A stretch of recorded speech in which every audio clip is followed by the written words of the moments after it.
What's up, everybody? Hello and welcome to another edition of the Dirty Old Bastards Racing League live on Elbows Up TV, twitch.tv/Elbows Up TV, live on the DOB Facebook and YouTube pages. Oh, I know what the problem is. That's good. I was trying to figure out why iRacing is loading up on the wrong monitor. Well, that's because I did not change the INI file. When you've got an INI file for the Rift, when you've got an INI file for the broadcast, and then you've got an INI file for Triples Racing, you know, it gets kind of confusing. One of those things. But we will get to racing here very soon. Ladies and gentlemen, tonight is night one of the 2019 version of the DOB 4 Crown Nationals. And for the first time, this is going to be the best part. For the first time, we will be racing Silver Crown cars at the Eldora Speedway here tonight. That's right. You heard me right. You're going to say, AJ, you don't know what the hell you're talking about. They don't have Silver Crown. They don't have Silver Crown, man. Come on, quit screwing with us. I'm not screwing with you. We have Silver Crown.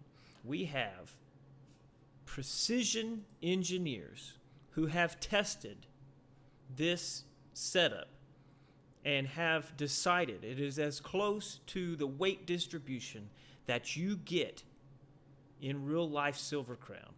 Okay, maybe they're not precision engineers, and maybe we don't have any proof that what I just said is true.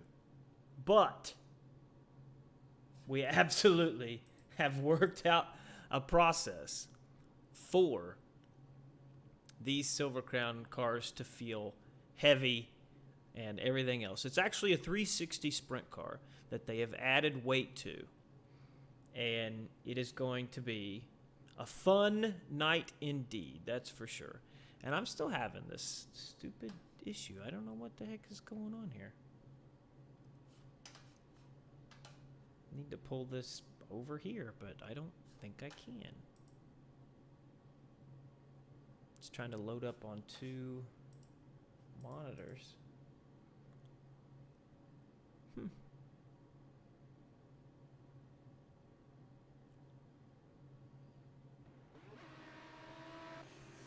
They're practicing right now.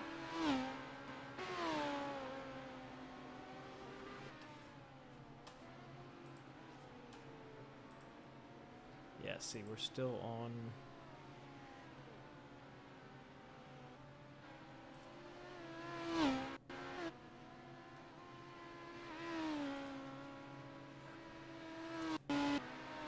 Looks like qualifying is just about to start here. So we'll do this one more time. I want to be able to talk to you guys. It's important to me. You may think that I don't care, but... Oh, okay, so I don't really care, but some of you guys are pretty cool. All right, you're all pretty cool, honestly. Let's be real. All right, it's going to work this time. That's great. Fantastic.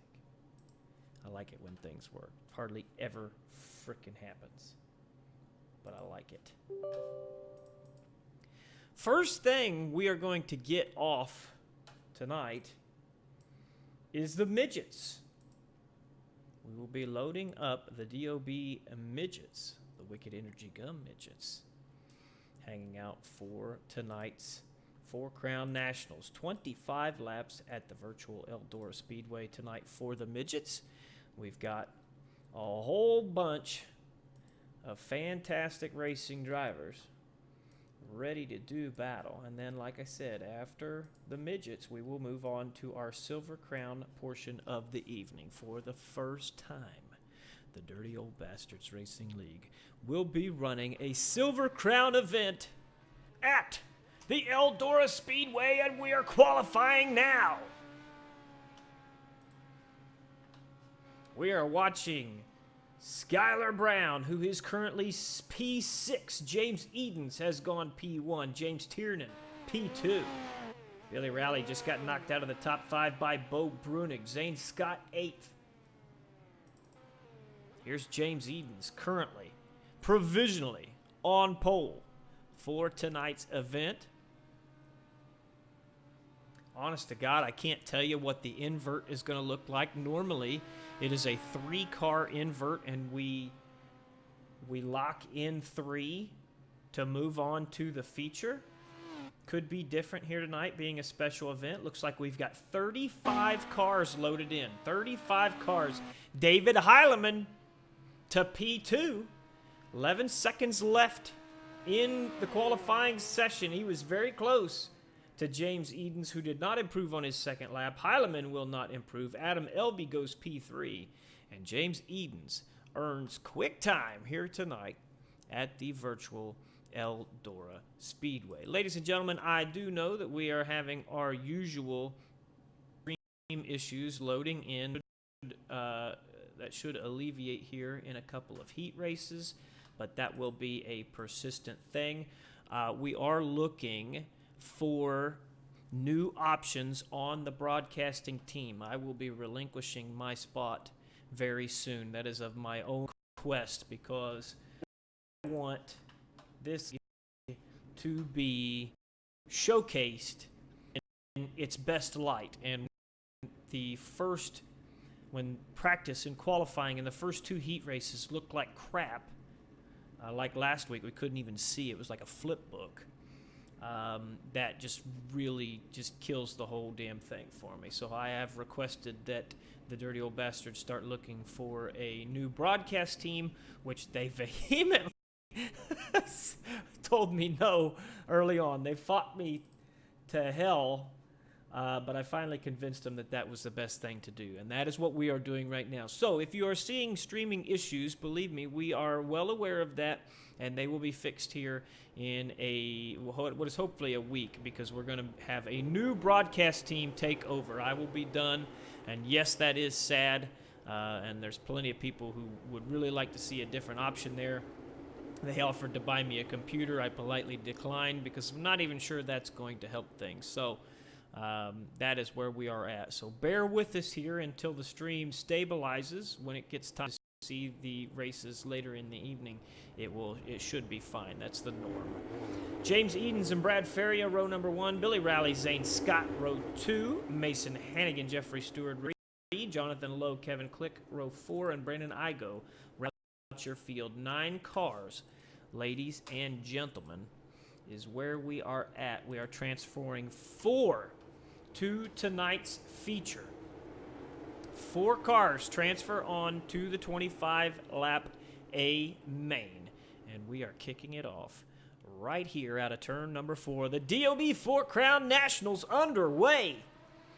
James Edens out to the early lead. 1 car into the fence. Who is that? Kevin Click was the man into the fence on the front stretch. He is knocked back quickly, still there. At the end of the field, we had a little bit of an issue there. Saw somebody blinking. Billy Rowley has gotten around Zane Scott for 3rd. Mason Hannigan has settled in behind those boys. He's the first guy who has to find his way in. He's got Jeffrey Stewart and Jonathan Lowe right there with him. Top 3 on the high side. Jeffrey Stewart going up to match them. Hannigan and Scott been trying that inside lane, but now Scott's starting to see what's going on up there as well. Second place right now belongs to Brad Faria. Rowley in 3rd. Scott right on his back bumper. Going to look to make a move down here in turn 1. No slide job initiated.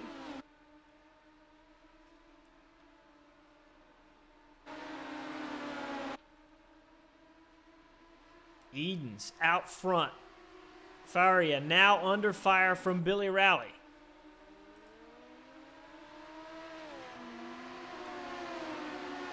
Rally not able to get clear for this slide job. He's going to have to leave room. We got one car turned around in front of the leaders.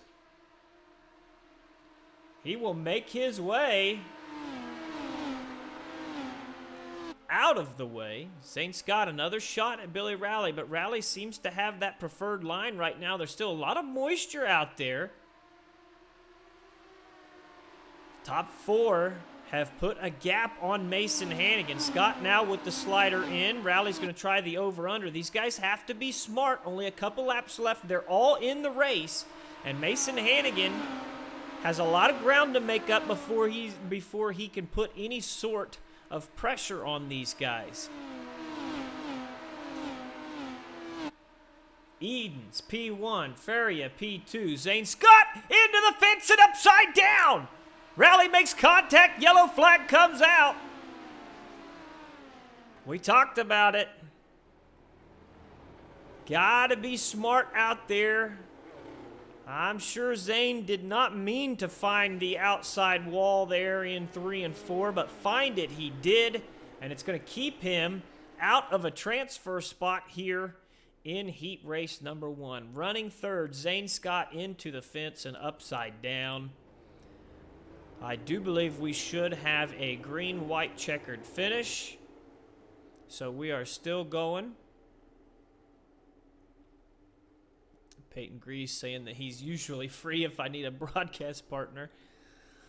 Jacob, yeah, we talked about that, my friend. We've been having stream issues for the entire duration that we've ever done these, and have been unable to rectify those problems. There will be new broadcasters taking care of the DOB efforts in what is hopefully a week.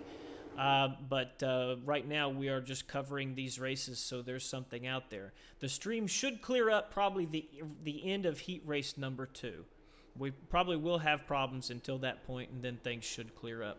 So you can bear with us. You can walk off and watch something else. It is what it is, but we would rather give you a somewhat glitchy stream in the early going than not give you a stream at all. And there is nothing we can do about it, so... New broadcasters coming in. Hopefully we can get that going here soon. But right now you're stuck with me. Edens on the gas. Feria in second.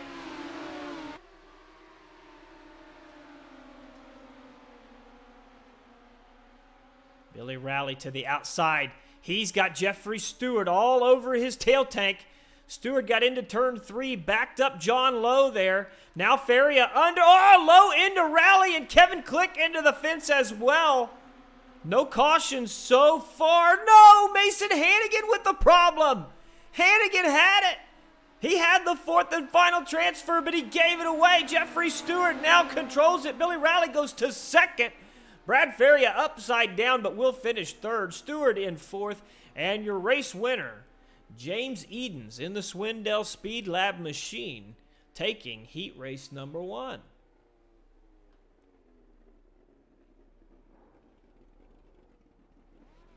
Edens going to cross the scales. We'll see.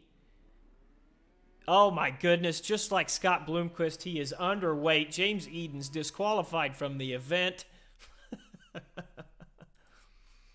That is a normal normal thing to watch for at Eldora Speedway. Anybody that's been there watching the dirt late models knows that, yeah, you may win a 100-lap race there. You may cross the start-finish line first, but until you cross those fucking scales, you have not won the race. I think I've seen 2 races taken away from Scott Bloomquist alone across the scales at Eldora. And he still won more than anybody else. David Heileman and Mark Broderick, front row here in heat race number 2. Justin Thomas and Chance Sikowski. Row number 2. Anthony Lepresto and Chris Roberts. Looks like Lepresto is still in the pits, so he will not be out there in row number 3. Nicholas Cheever should move up into that spot. And then it is Ross and Blake Depinet rounding out your field. Ross Weiss there, Dirt Vision extraordinaire with the World of Outlaws, hanging out with us here tonight at Eldora. Yeah, Wilbur, it is what it is, man, but I'd much rather you guys have an awesome stream than to hear my awesome voice and have problems seeing it. So that's where we're going with it. But we're going green here at Eldora here in heat race number 2. David Heilemann gives him the gas. Justin Thomas going to follow him through. He will attempt to slide in front of Mark Broderick, who will once more head down to the bottom of the track trying to fight back. Doesn't look like Broderick's going to have it because Thomas has the momentum. Still side by side down the front, however. Chance Sikowski is the man in the 4th and final transfer position. Running that scheme that very much reminds me of a Jeff Swindell paint scheme from years ago in World of Outlaw competition. Heilemann is gapping the field at an accelerated rate. Justin Thomas still fighting off Mark Broderick. You can see Sikowski under fire from Chris Roberts there for the 4th and final transfer. Remember, this is a 10-lap heat race, and only 4 will advance. We saw 3 different cars have the transfer spots in heat race number 1 before having serious issues and finding themselves out and heading to our lesser mains. 35 cars signed in.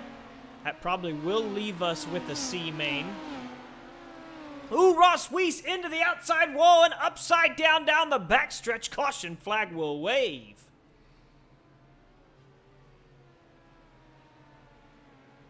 Let's back this up and see what happens here. Weiss on the high side of the racetrack. Going to get a little crossed up here coming out of turn 2. Yep, just into the cushion and over. Pushing him into the outside retaining wall. And on his head,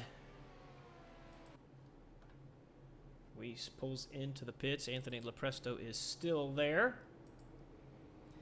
Heilemann, Thomas, Broderick, and Sikowski. Top 4. Roberts and Cheever outside looking in right now.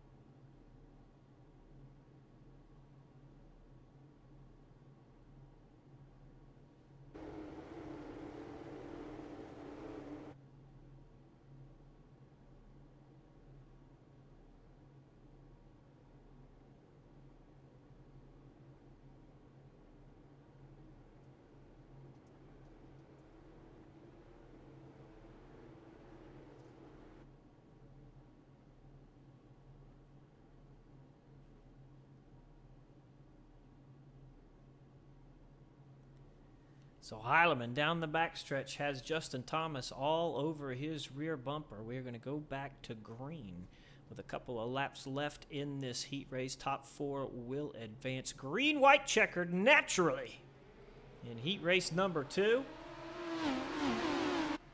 Thomas heads to the bottom of the track, going to try to put a slide job in. It's not going to hold as David Heilemann will pull him down the backstretch. And now Mark Broderick has a shot at the Mode Motorsports number 9. Trying to hold that bottom. Not working too bad. White flag is out. Chance Sikowski is under fire from Chris Roberts. Roberts has the position out of 2, but Sikowski gets the run down the backstretch into turn 3 for the final time. Broderick into the fence, collects Sikowski. Roberts is in, and Sikowski as well. Mark Broderick, with a last corner problem, keeps himself out of tonight's feature through automatic qualification through the heat. To the lesser mains goes Mark Broderick, who has got to feel sick to his stomach there. The 4th driver here tonight we have seen lose a transfer spot through contact. Adam Elby's got him a new paint scheme. Can we get a view here? No, of course not. We'll have to wait. Anybody that watches these races knows that is one thing that gets me to tune in. All the new paint schemes. You know, racing drivers can say what they want, but they're in it for the flash, baby. They like that glitz and glam. Want to look good. That's an interesting scheme there for the Swindell Speed Lab driver. Good to see him have one, however. Normally we see him in plain white, like his buddy Kendall Tucker up there. So it is a Swindell Speed Lab front row with Adam Elby and Kendall Tucker, Skylar Brown, Nicholas McGathey, row 2, Tyson Landis, Trey Osborne, row 3, Anthony Marvulio and Kevin Hanley, row 4, and Samuel Neckbor rounding out our field. 10 laps the distance. Top 4 will advance to tonight's A main. Only 4 heat races here tonight.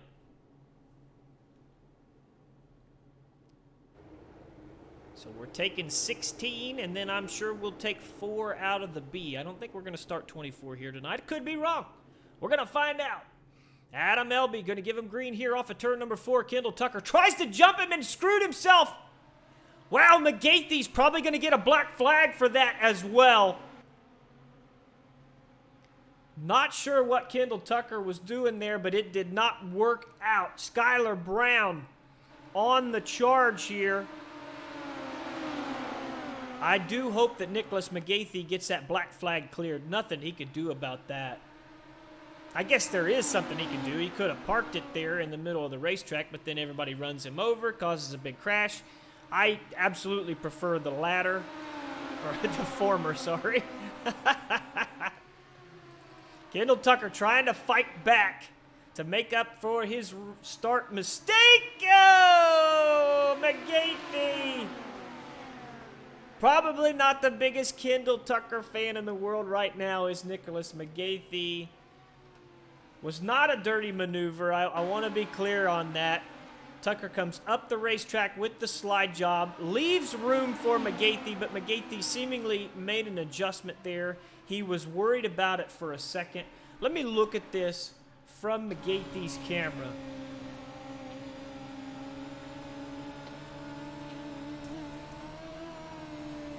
He sees Tucker pulling the slider. He just wasn't sure if Tucker was going to keep coming up. He was worried about that, and that's another thing, too. That exit of turn 2, it builds a big cushion for these midgets as well. So these is, it's very, very complicated.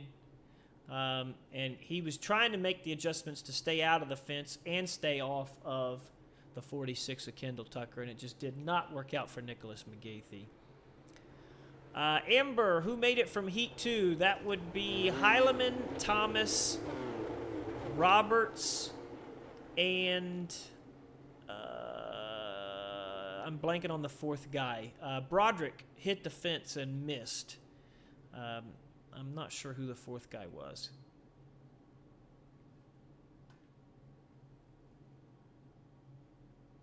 Trying to think. I don't think I have it. We're going back to green here in heat race number 3. Working lap 7. Adam Elby pacing the field, gives him green off of turn 4. Skylar Brown right there. Tyson Landis looking to make a move around the outside. Over, under. Oh, Trey Osborne upside down. Caught the cushion wrong. Does not look like we are going to go to yellow conditions. He and Kendall Tucker were racing together there. I don't think there was any contact. Probably got a little tight, just like the last time. Now we're 3 wide down the backstretch. Marvulio, Landis, and Tucker. Tucker still trying to fight his way back into that top 4. He's got a fast car. Wow! Big crash behind him. That was Hanley. Not sure who the other driver was. Looks like those boys are going to get off the racing surface before the caution flag waves. Landis into the fence down the backstretch. He is in 5th right now. He's got to find his way into this top 4 if he wants automatic qualification to the A main. White flag is out. Adam Elby out front. Skylar Brown in second. Brown's got a run. It doesn't look to be enough. He goes to the bottom side of the racetrack, tries to stick it. Elby going to win. Brown second, Tucker third, and Anthony Marvulio will come home in fourth.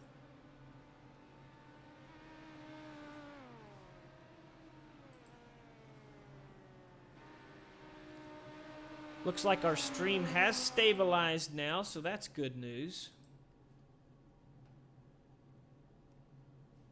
As we said, we're aware of the streaming issues. There will be a new broadcaster in the near future. I am keeping the seat warm until we can find an appropriate broadcaster and get through negotiations so that the broadcast can continue with a stream that doesn't have issues like this. That'll be a good thing. So it's likely this will be the last week you have me, but it's likely that it'll be the last week you have streaming issues. So that is the idea. Believe me, they fought me all to hell to try and keep me on board, but I want this thing to look as beautiful as the action on the racing surface. Very important. James Tiernan, front row here, starting on pole with Bo Brunig. Shea Pallow and Connor Lane make up row number 2. Todd LeBeau and Michael Klinkelfuss, row 3, and Tim Berner and Tyler Henselman rounding out our field. What is this paint scheme on Henselman? That is a bright, bright thing.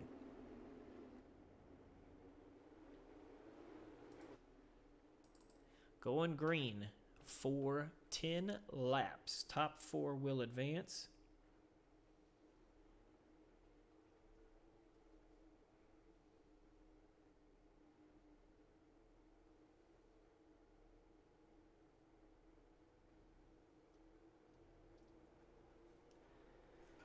Tiernan gives him green off of turn 4. Shea Pallow to the inside trying to clear Bo Brunig.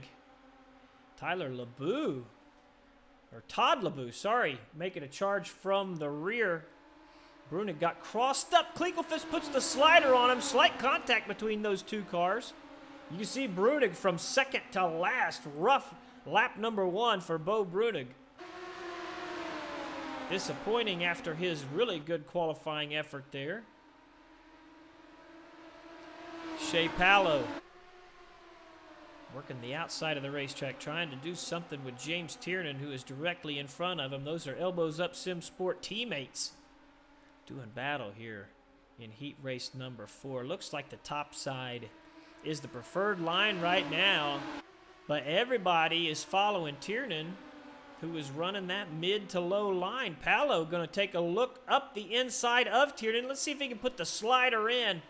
He's got to make the pass stick, because as soon as Tiernan realizes that high line is fastest, contact between the teammates. Pallow to the inside. He does save it, but he's going to lose a transfer. Pallow's got to get on his horse, because he is now in 5th. Klinkelfuss in front of them is side by side there with Connor Lane and Todd LeBeau. They were 3 wide. There goes Klinkelfuss.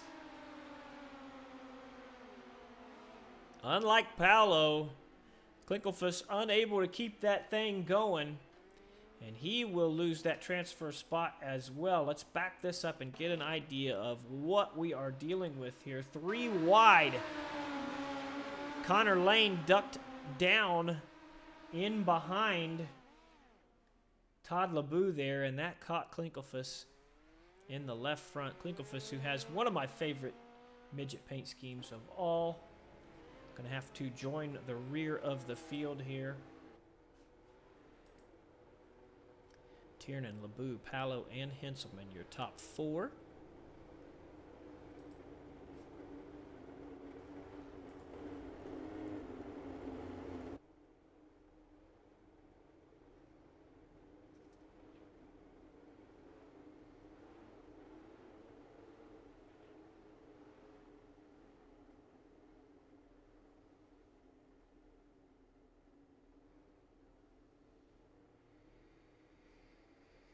Tiernan Gonna give him green here, working lap 9. A natural green-white checkered coming your way.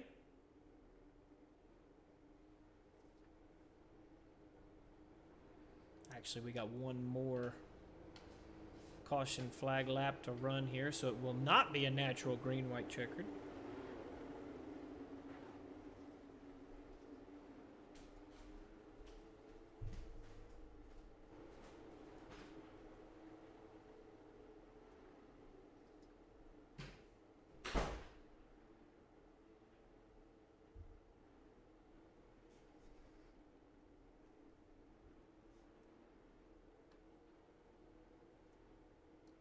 Now Tiernan, controlling this field, going to give him green off of turn 4.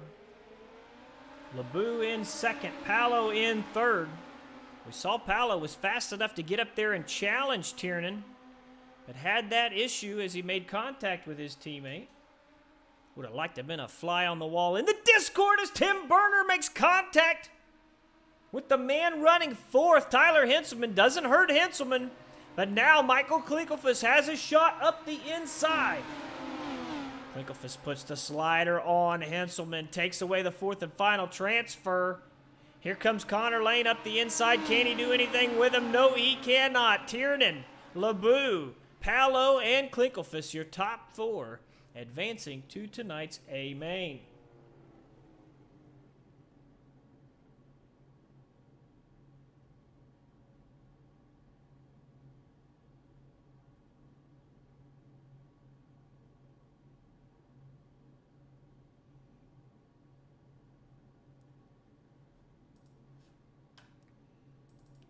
So we move to our C main. Let's see what we got here. We're going to take 4 out of this boy, and we are going to take 8 out of the B. That means 24 cars will start tonight's feature. That is fantastic. 11 cars are going to go home, and plenty of them going home out of this race right here. 7 out of those 11 will be relegated out of this race.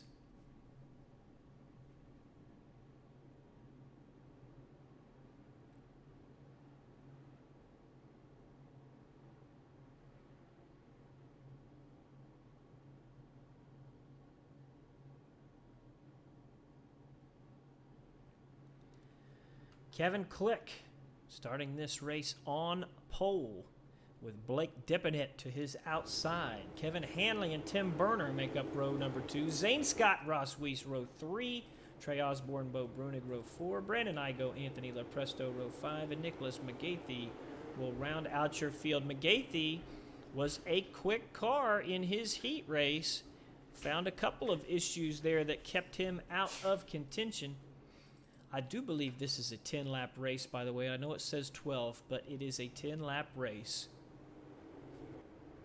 It does that from time to time. Not sure why. It makes no sense whatsoever. Kevin Click going to give him green off of turn 4. Here we go. Deppinet had a horrible start. To the outside he goes. He got a little too far sideways. That meant Tim Berner had to check up. You see Ross Weiss there, charging through the center, and now into a large crash.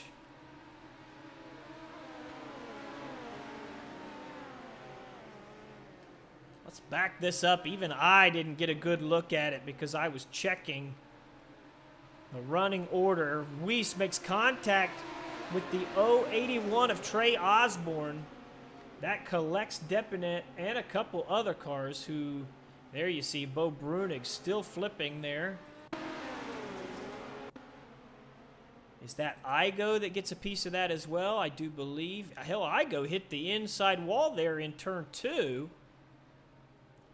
And kind of squeezed through as those guys ghosted. So that's a good deal for him, actually. Let's get back to live here and reset because there's some big movers in this. LaPresto and McGathy both up 5 spots, getting through that, well, I guess what you would call a melee down the backstretch there. Osborne up 4 spots. He's got himself a transfer spot right now. We'll see if he can hold on to it.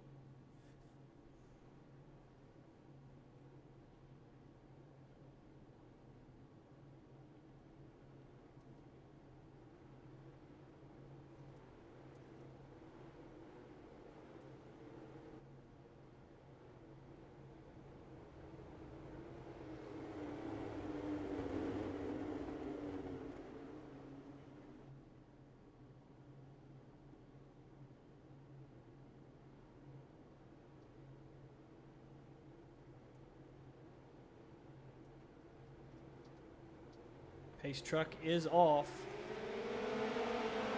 Back to green here. Working lap 5. Kevin Click out front. Hanley in second. Trying to hold off Zane Scott. It is Osborne in the 4th and final transfer right now. He is under fire. Hanley and McGathey come together. McGathey comes to a stop there. In the center of 3 and 4, he will try to get off this racing surface. I think he must have because we are not yellow. Osborne still holding down 4th. We got one car upside down the backstretch. That's not Igo. Who is it? Tim Berner, I do believe. And he is off the track, but the caution flag will come out. Let's back this up, get a look at it. Here is Berner on the outside of Igo. I don't think there was any contact there. Probably should have been. Could have been easily netcode, but I don't think they actually made any contact there.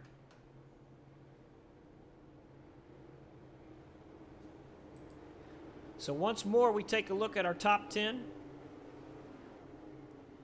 Somehow Osborne, who is up 4 spots to 4th, is now only up 3 spots to 4th. Not sure how that math works, but we'll take it. Lepresto, right there, odd man out. He's the one that has to find his way into this top 4 because only 4 will move on. And we are down to a green-white checkered finish here in this C main.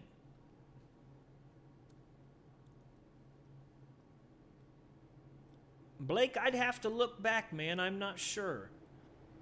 I know you got wrapped up in the Osborne and Weiss deal on the restart. Yeah, we talked about the initial start. Was a rough initial start for you.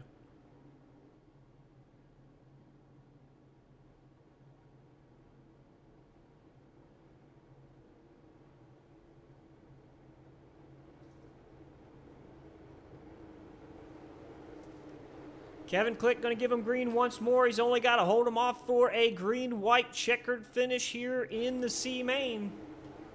Can he do it? We're going to find out.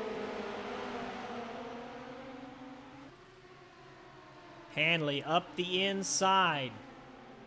Not going to be able to do anything with Zane Scott as Scott gets the momentum out of turn number 2. Osborne coming into the picture, and it's still Anthony Lepresto trying to find his way into this race. It's a tight one. Here we go.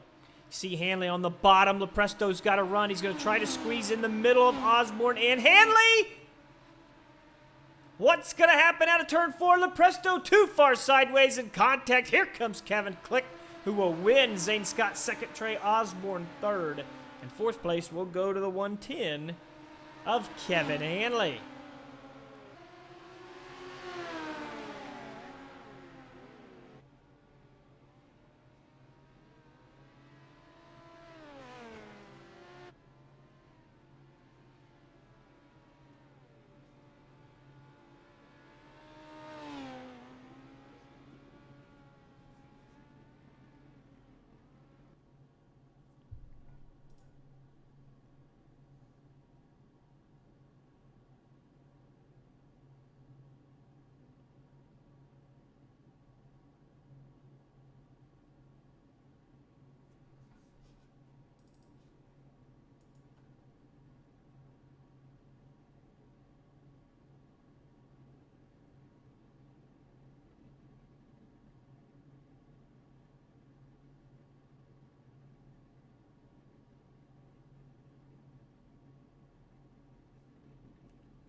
So, lining up for our B main.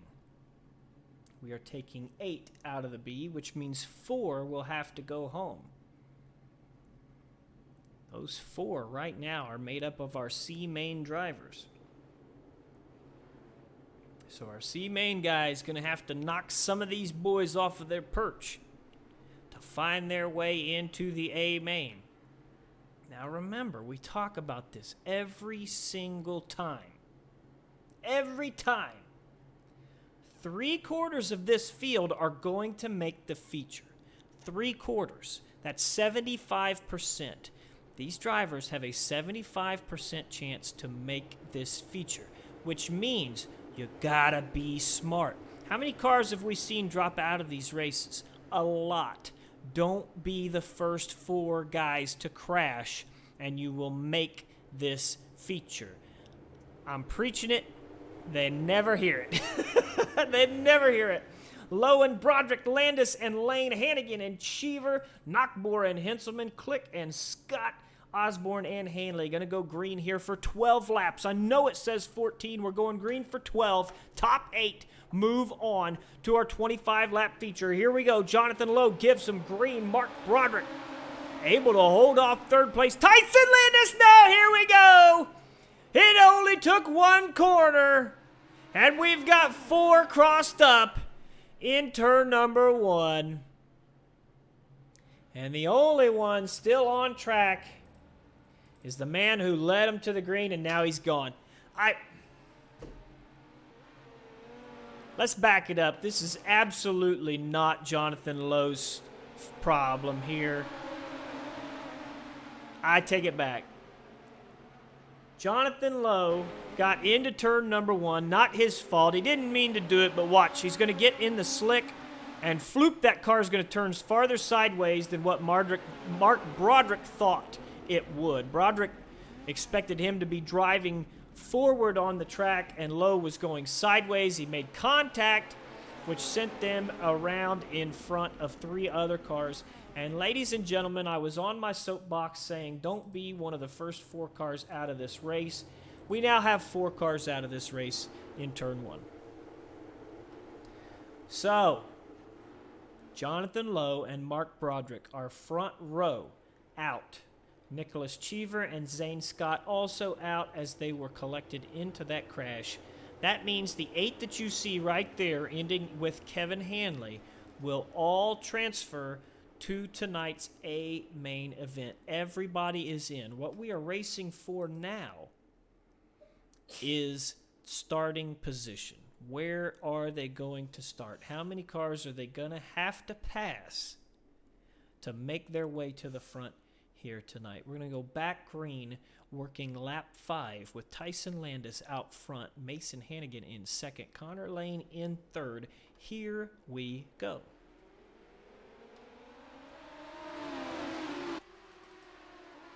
Hannigan with a big slider to the inside wall. He's going to make contact with Landis, who tried the over-under. That sends Landis back behind Connor Lane momentarily. You see him still working that middle, but the top line is rolling right now. I don't think Landis really wants that top line for whatever reason. Connor Lane says, hey, I'll take that bad boy. Let's go up here and see what we can do. Hannigan, another car right there in the middle. Osborne working the middle.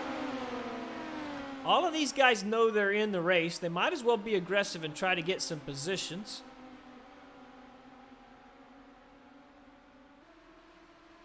We are watching Mason Hannigan, who is in front of Connor Lane at the moment. Trey Osborne has made his way around Landis for third. Lane keeps trying to charge here.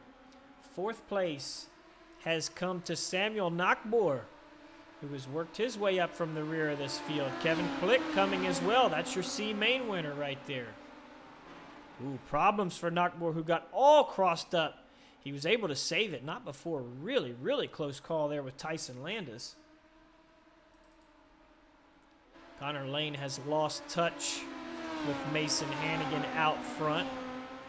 Kevin Click, however, continues to charge, and just as I talk good about him, he gets way crossed up, nearly into Knockbor, and he will be relegated to 8th spot here. Remember, this is a 12-lap race.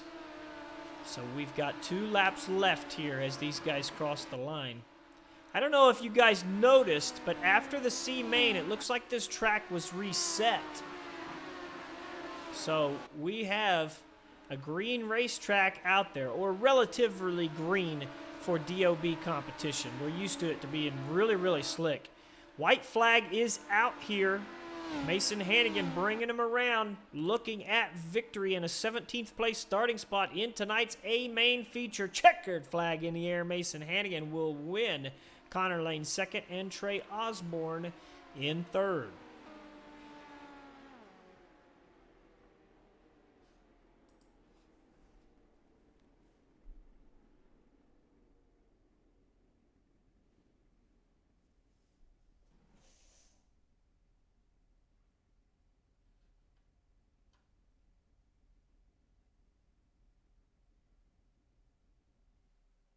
And now it is time for our 2-minute warm-up.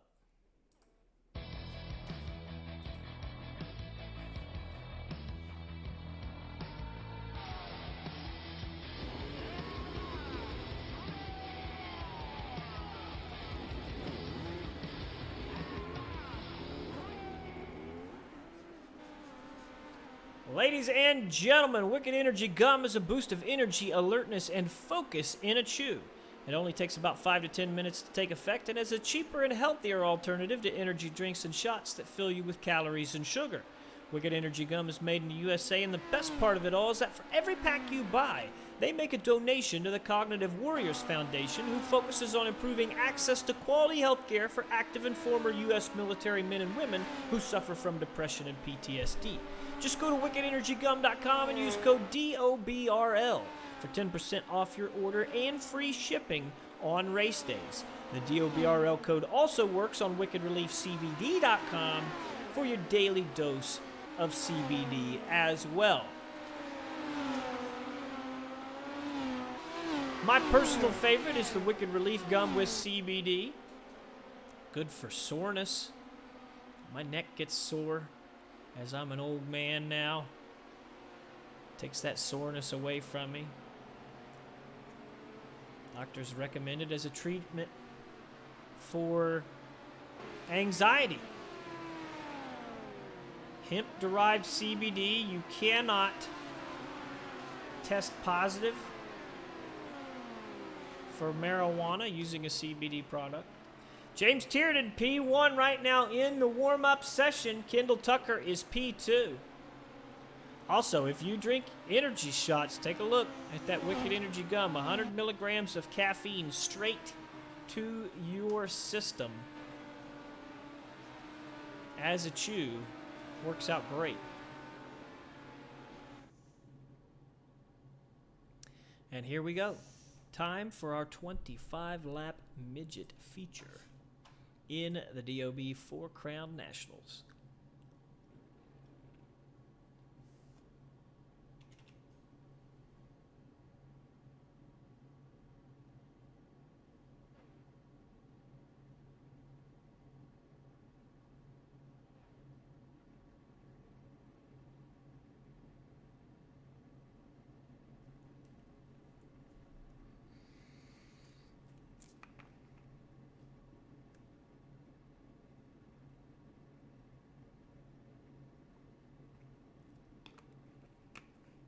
As you can see,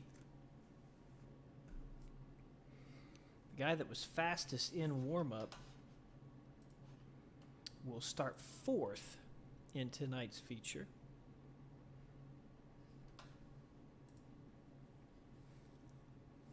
Out front will be the 52 of James Edens in the Swindell Speed Lab machine, and to his outside, KKR driver David Heileman in the 149. Another Swindell Speed Lab car inside row number 2 with Adam Elby and James Tiernan in the elbows up SimSport number 98 to his outside. Team SETI's Billy Rowley inside row number 3 with Mode Motorsports Justin Thomas to his outside. Skylar Brown and Todd LeBou, Brad Feria, Chris Roberts, Kendall Tucker, Shea Paulo, Jeffrey Stewart, Chance Sikowski, Anthony Marvulio, and Michael Klinkelfuss.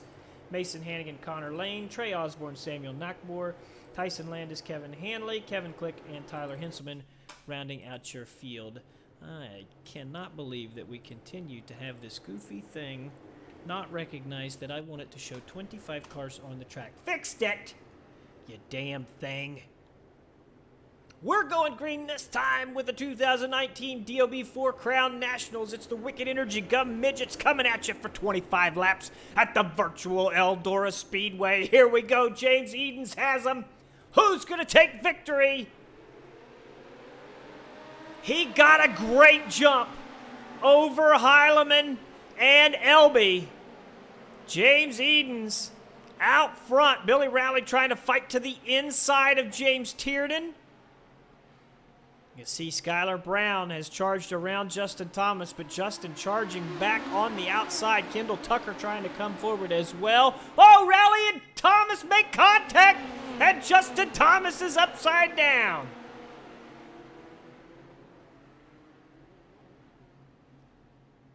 Looks like Todd LeBeau is sideways on the racetrack. Shea Palo has some damage as well. Let's back this up and see what happens down into turn number 1. Looks like Rowley had the same problem that afflicted our pole sitter in, what was that, the B main? Yeah, it was low. Had that same issue. So Rowley got in the slick, and Justin Thomas came up on him too fast. If you look, Billy Rowley has claimed that caution and will take an end-of-line penalty. So good on Billy. He didn't have to do that, actually. Yes, I mean, he played a part in the caution, but it wasn't of any malice or you know, that sort of thing. Just got into the slick and crossed up, but he says, hey, he wouldn't have crashed if it wasn't for me, so he took the end-of-line penalty. Probably not going to make Justin feel any better, but it is what it is. Lights will go out on the pace truck this time. Lap 28 becomes our white flag lap. Remember, caution flag laps do not count in DOB competition. Kendall Tucker up 5. Marvulio up 5. Jeffrey Stewart up 4. To bring our top 10 into focus. Edens once more trying to get a good jump. He's got his teammate Elby on his back bumper now. Here we go.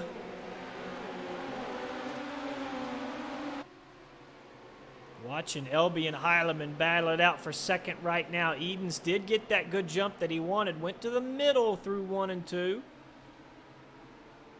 Heilemann putting the slide job on Elby. Elby with the crossover maneuver. James Tiernan right there waiting on these guys to make a mistake.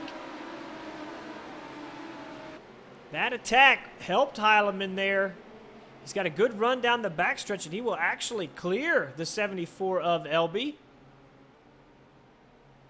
Edens goes to the bottom of the track as the caution flag waves. Another issue for Shea Palo here down the backstretch. Let's watch what happens. Palo coming up on Kevin Hanley. Just will go straight over the cushion and into the fence to the outside of turn 2, and that will be it for Shea Palo here tonight in midget competition.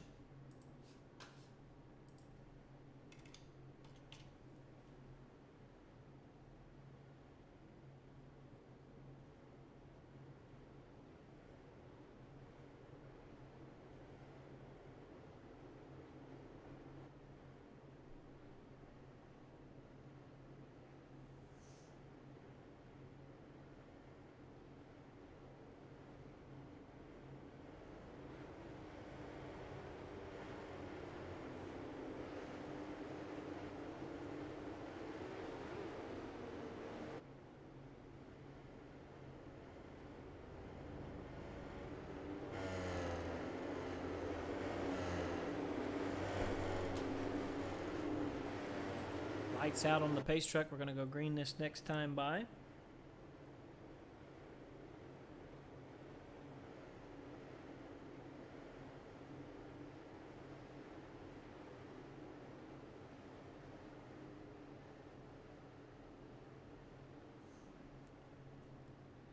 Edens, Heilemann, and Elby.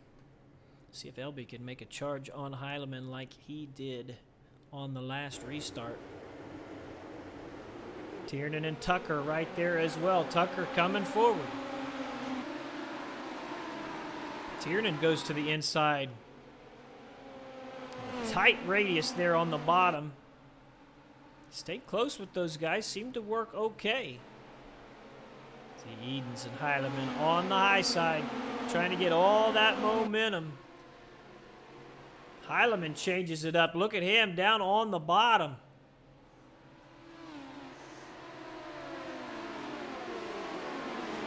All of these drivers trying to feel it out.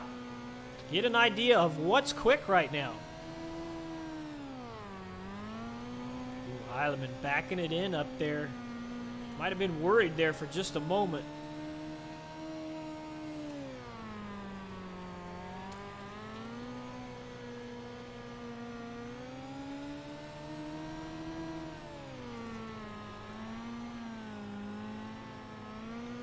Hear that throttle control from one of the best in the business.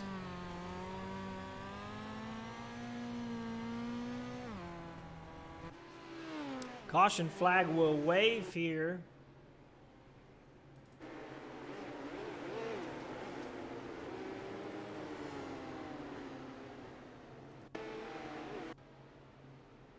Is that Henselman? Wow, Henselman had a big one. Let's see what happens here. Coming out of turn 4. Make contact with the wall. He will flip all the way down into turn 1. And Tyler Henselman done for the midget portion of the evening. Brings our white flag lap to lap 34.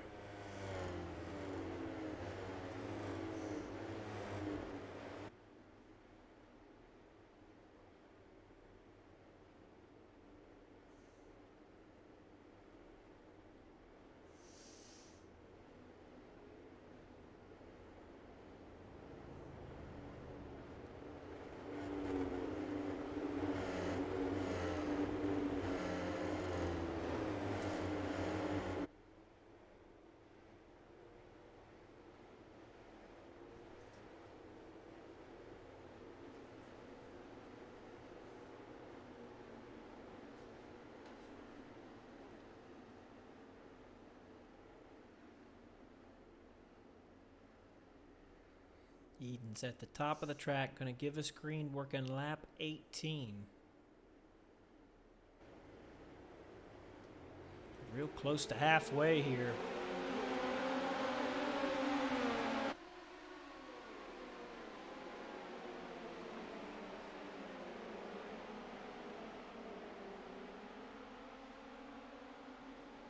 Fantastic start for James Edens, who was able to put a gap there on Heilemann, who is under fire from Adam Elby and James Tiernan here. See Kendall Tucker coming into that picture as well. Edens is running an unorthodox line. He's got all the racetrack he needs. You can see him diving down in 3 and 4. Really trying to diamond that track. Carry his momentum as much as possible. Elby using the slider line there to get around David Heilemann. Heilemann, who battles back, will pass Elby once more into turn 1. All of these guys watching Edens pull away at the moment.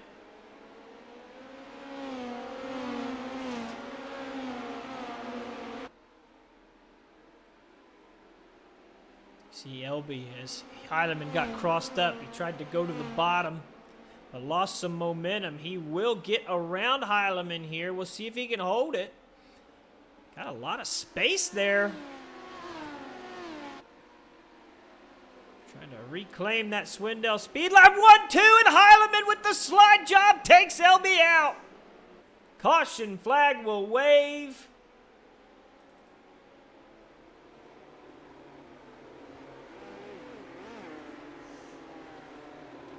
Let's back this up.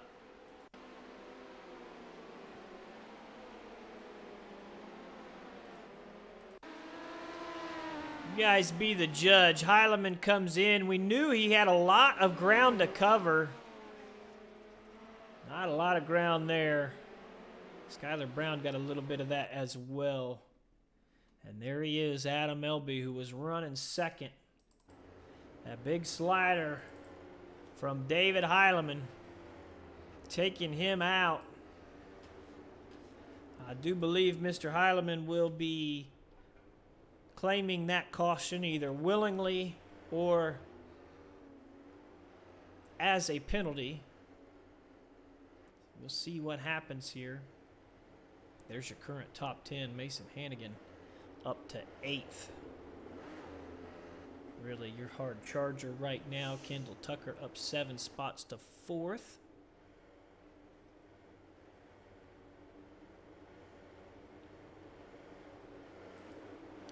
Lights are going to go out on the pace truck this time.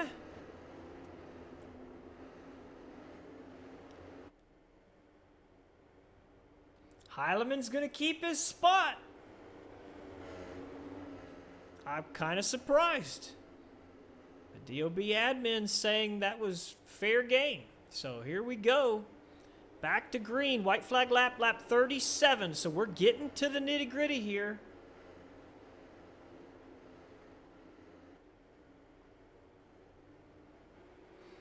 Edens. Another great restart. Heilemann under fire from Tiernan. Tiernan working about a lane off the top. Kendall Tucker trying to come into that picture as well.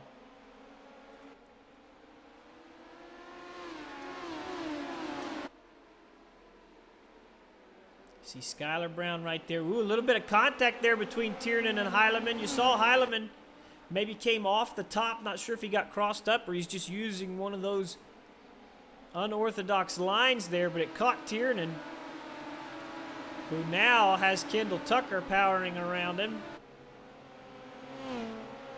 We said it was Skylar Brown in 5th. 6th place right now belongs to the 84 of Brad Feria. You can see Jeffrey Stewart right there as well. Great night for Jeffrey, who is up to 7th at the moment. He's got Mason Hannigan behind him. Chance Sikowski is in this battle. Connor Lane has made his way. Who was that? I didn't. I cursed him. Son of a gun.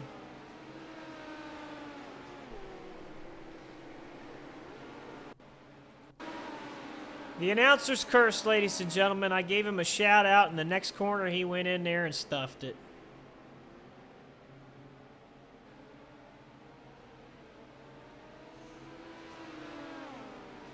Jeffrey, I do apologize. That is 100% my fault.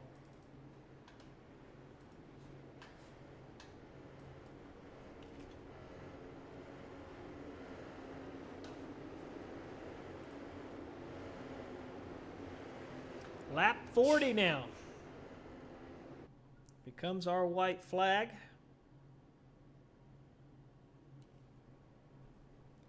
Hannigan up 10 spots. Lane up 9. Klinkelfus now showing his nose in the top 10.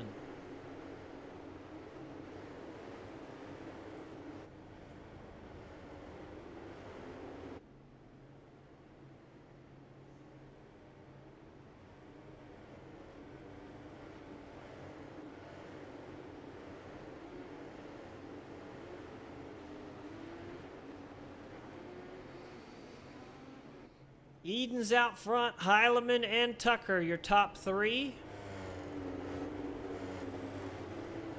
White flag will fly on lap 40. We're getting to the end here.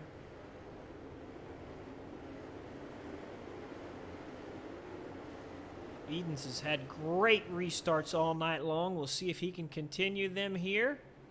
Ooh, Heilemann and Tucker gave a little jump there. They stayed with him.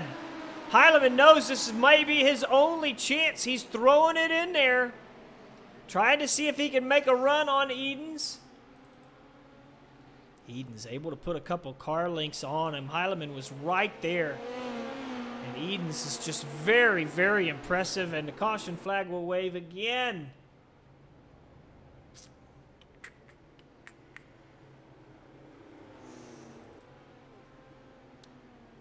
Let me back this up, see if I can find out what happened here.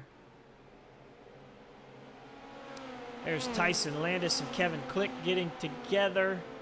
Nackbor got the worst of it. How in the hell did that end up being a yellow? That is weak. But there you have it. Two Team SETI teammates coming together. Nackbor caught in the wrong place at the wrong time.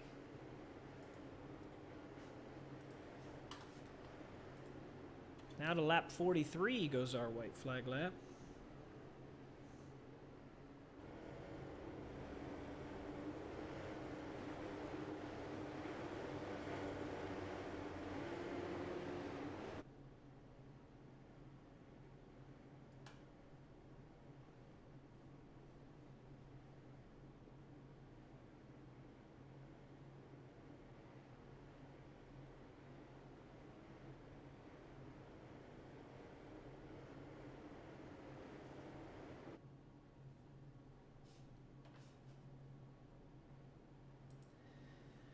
So back to green this time.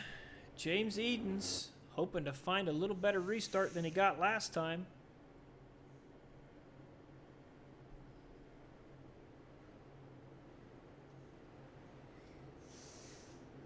We are going green for the end of the Four Crown Nationals midget portion. The DOB Wicked Energy Gum Midgets in action. It's been a long, hard-fought 25-lap feature here. James Edens has dominated the whole thing. Skylar Brown with an issue there. Let me see if I can find him. See him crossed up down there on the concrete. Man, he lost a lot of positions. He was running in the top 10. He's going to go all the way back. We are watching the race for the lead here. James Edens and David Heileman coming out of turn 4. Just a handful of laps left in this thing. Heileman making a charge, though. I got into the wall there coming out of 2, but Heileman really had the momentum. He was putting some pressure on Edens. Edens has had it easy all night, and the caution flag will wave.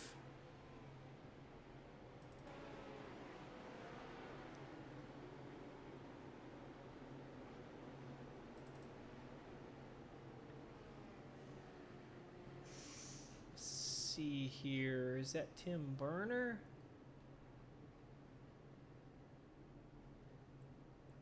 Let's back it up.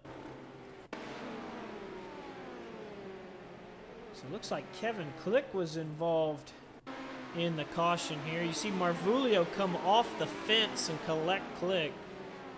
That was the reason for the caution. Looks like Click got some damage there. He went ahead and parked it.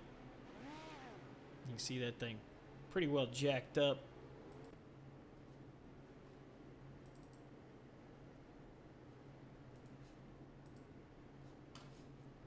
So now lap 46 becomes the white flag. I don't think we're on a green-white checkered yet, but we are getting close. Connor Lane up 13 spots, charged into the top 5.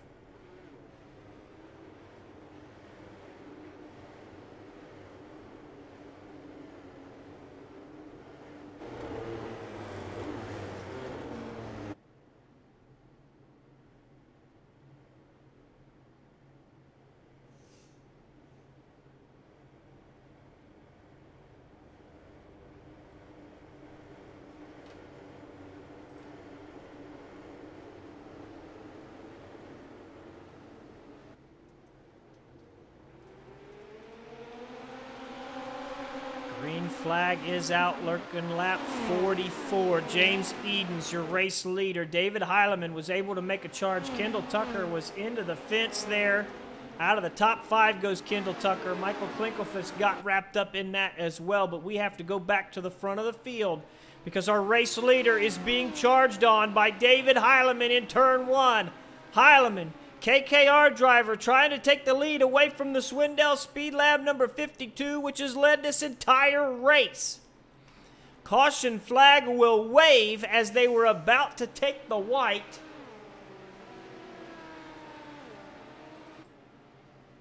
Problems for Chance Sikowski. Gonna back this up. He's gonna make contact there with Trey Osborne. Gets caught up with Marvulio.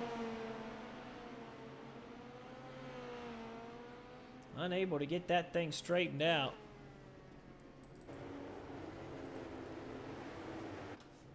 Speed Trap, Dano, I don't think attempted on this one. Not sure if he's not comfortable with this non-wing stuff or what, but no Dano here tonight. We are in the green-white checkered situation here.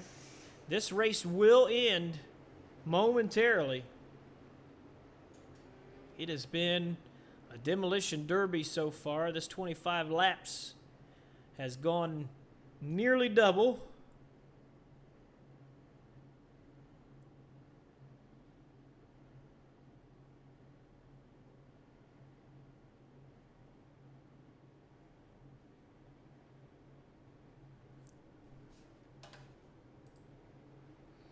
Connor Lane, Mason Hannigan, Hanley, and Landis all coming forward. These guys have survived this race.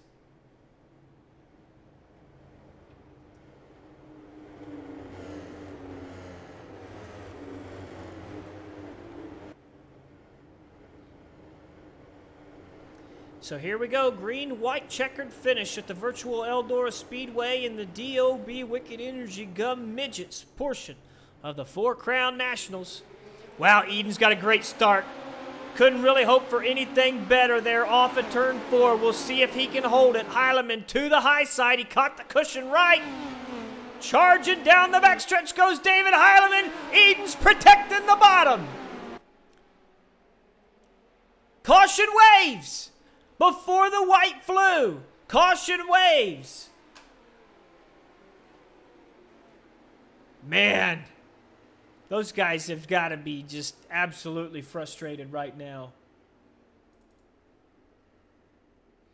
They had a hell of a battle brewing up. Is that LeBou? Yes, it is. Todd LeBou.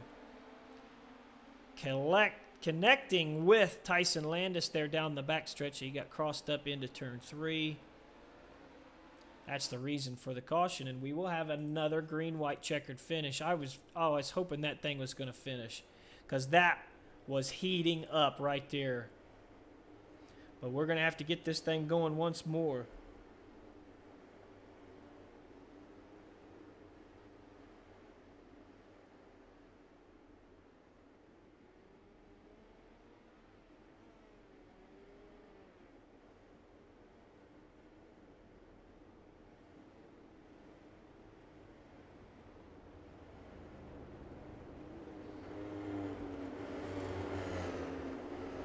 Lights go out on the pace truck.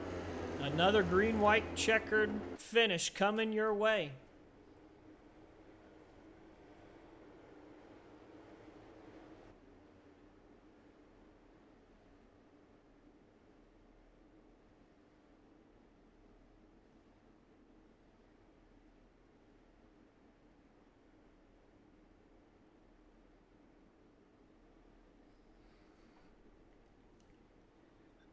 Off a turn 4, James Edens gives him green.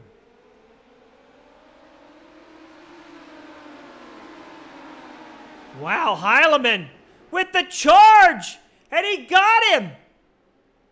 Caution flag waves. Hold on a second. Let's see where this comes out. I don't know when the damn caution come out. Was Heilemann in the lead or what?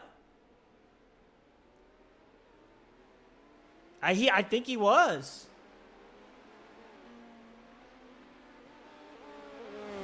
They're not still racing, I don't think. No. Okay, so we're collected with the pace truck.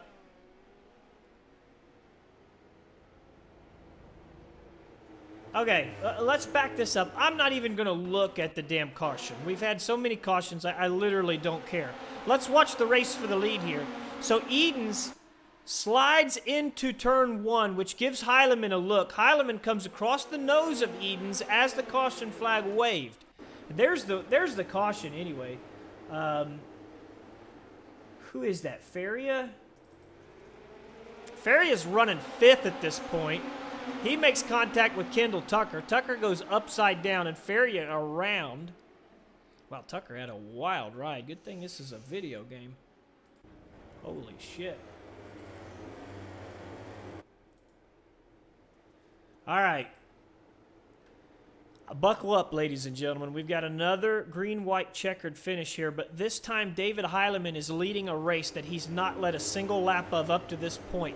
James Edens is probably pissed off that Heilemann put a slide job on him that caught his nose. Heilemann already had contact with Adam Elby earlier in this race, which is Edens' teammate, which took Elby out of this race. This is about to get wild. Edens to the outside, putting the slider in. He's going to slide up right in front of Heilemann and catch his nose. Heilemann gets a taste of his own medicine out of 2.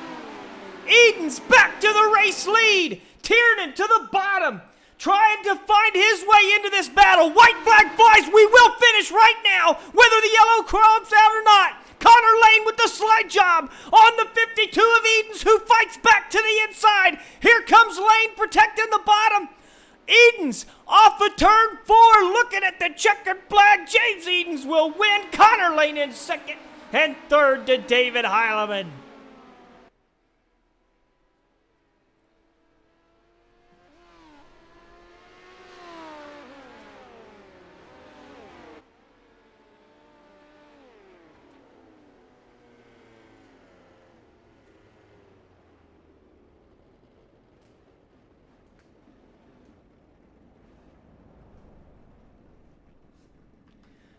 We had to wait for an exciting finish, but an exciting finish we did get. Marathon race here in the Wicked Energy Gum Midgets. And the final 3 laps could not have been any more fun, to be honest with you. So we'll get these guys in the broadcast booth here momentarily and get some interviews. Don't go anywhere. We've got another entire event coming your way. For the first time, the DOB will run a Silver Crown dirt race. Remember, we're putting extra weight on these things just so that we can have a special Silver Crown race. Of course, Silver Crown, a large portion of the 4 Crown traditionally. Going to be a new thing here for the Dirty Old Bastards Racing League to add that weight and have a Silver Crown race. 40 laps will be the distance here momentarily. Let's go ahead and talk to the 2 guys we have in the booth as we wait for our winner, James Edens, to come in. Let's talk to Connor Lane first. Connor, you worked your way up from way back, past a hell of a lot of cars, survived a lot of cautions. Talk about your race, because it had to be a wild one. No, it was really good. I suck when the track's tacky, always here. I can never figure out setup, but I just know when the track comes slick, my car comes around. And it was fun. I mean, it would have been nice if there was less cautions, because it would have been a lot more enjoyable to race and race people just all around. But no, it was fun. Passed a bunch of cars. I think I started like 18th or something. It was fun racing with some of the top guys up there at the end, though. So talk about that final restart, because I think you restarted, 5th on that bad boy, and when the top guys started mixing it up, you were able to squeeze your way up there into that second place position. Yeah, I restarted in 3rd, and then Heilman and I think I think the 5th, I don't know who it was. They got together, and I was in 2nd after that. It would have been nice if I thought we were going to go do another green-white checkered, but I lifted off of 2 on the last lap because I thought we were going to do another green-white checkered, and I lost a little bit of time, so that hurt me. But it was fun. I was just hoping I could have got a chance to pass Edens, but it didn't happen. Well, congratulations on a 2nd place finish here tonight, Connor, and good luck going forward. Thank you. All right, let's talk to the man who took the victory here. James Edens in the 52 led most of this way, and it had got a little interesting there late as David Heileman made a charge and forced your hand there, James. Talk about that battle with David there in the waning stages. Yeah, it's always fun racing with David. He races hard, he threw a big slider, so I threw a big one back, and just it worked out. We both still finished the race, so that's always a good sign. So when you were out there out front, because for a long time you had a lot of distance, but a lot of restarts, ton of cautions, that really had to throw your rhythm off there and just made it complicated for you. How was it to kind of stay in the zone for that race? Especially at the end, coming back to the second or third green white checkered was really getting frustrating, to say the least. But it is what it is. But yeah, it's just one of those things. The tracks seem to dry out a lot more under caution than they do under green. So I knew as we got into the later stages, I was going to have to change my line because the middle bottom that I was running wasn't going to be there anymore. So just it just is what it was. Well, James, you've got a victory here in the first leg of the DOB 4 Crown Nationals. Got a couple more races to go here as we progress. Are you going to be running the full series? You going to try to take overall victory here in the 4 Crown? What do we expect? Because we know going in, you're one of the favorites here. So you going to finish this bad boy off? Yeah, for sure. I think we're going to run them all. Eldora is probably one of my least favorite tracks. I have a very good relationship with the wall, and it normally wins. So, you're just gonna do our best to stay out of that, and we'll try to bring home top 3 in all these races. This next one's gonna be interesting. I haven't done this before yet, so it'll be a challenge. Oh man, here we go. James Eden's gonna taste the Silver Crown adjustments here for the first time. Well, congratulations on the midget victory, and good luck going forward in the event, James. Yeah, thanks, man. All right, let's talk to third place David Heileman. David, you were in the mix for the entire race there. Definitely got a little wild there a couple of times. You had a battle there with Adam Elby where there was a slide job with some contact, and even got wild there with the race leader at the waning stages. But you found yourself on the podium. Talk about your race and how it was to fight it out over, well, what was almost double the feature that we thought it would be. It's just frustrating is the only word that you can describe these cars. In qualifying, I saw Egan's beat me by like 300th, and coming to the line on my second lap, I had like a 10th up on my first lap when I ran out of fuel because I only run 1 gallon. And as soon as I saw that, I was like, all right, well, I'm not going to win because it's just the way this track slicks off in this midgets. It's just terrible. You can get as big as a run as you want in 1 and 2, and then you have to just stop because you got to run slider line in 3 and 4. Then the next lap you do it again, and it literally took me 40 laps to get 1 good run going into 1 and 2 on James, and then I tried to hook the bottom and I just tapped the wall a little bit out of 2. It's just we're back to the same stuff again. Just slider line. All right, try to slide a little higher. Try to slide a little higher. These cars just suck, and the drivers suck too in them. Like, it's just serious. This track just does not work with these cars. It was just so frustrating. I had to keep trying to jump a restart, try to squeeze it in. I finally had it where I can get Egan's to enter middle. I'm going to try to slag him on that last restart. All right. There was a caution before everyone else even crossed the line. So it gave me the lead anyways on that slider where I bumped him. And, he threw him back at then. I didn't even care. Like, at that point, it was just frustrating. Tell us how you really feel, David. Tell us. These cars are it's so annoying. Well, you can hear the passion coming out of his voice there. If that's just me being a whiny bitch, so be it. I mean, if people just love these cars. I don't know why. The racing in them is just so bad. You get a run and you can't go anywhere with it because it's just slider line. What do you think that is? I mean, obviously we've had a lot of changes in recent builds to the dirt track itself, angles, the cushion, that sort of thing. But these cars have progressed as well because when they started out, they were really hard to handle, and they're still quite a handful. Are they just missing the boat on the dirt itself? What's doing this to us here with these midgets? The midgets were the best before they slickened up the tracks because that helped everything else. But then the midgets no longer had the drive they used to through a slick. I don't know if that's because the tire needs work and whatever. It probably is that. I don't know. I've never ran a midget in real life and whatnot, but they used to be awesome. And then as soon as they slicken up the tracks, and like tracks, this build are the best ever, the best they've ever been, ever. And these cars, they still never got these cars back to how they were before, where you can just they used to have the best drive through the slick. When during the cushion, when the cushion was totally dominant, the midgets were the best cars because you could still hit the bottom and drive through the slick, and you just can't do that now for the last 3 builds in these. This race was literally the exact same lap for lap as it was the DOB race, the first one of the season where Adam and Egan's went 1-2. The first race was like Eldora. I swear to God, Egan's was out there running in front. Slider line.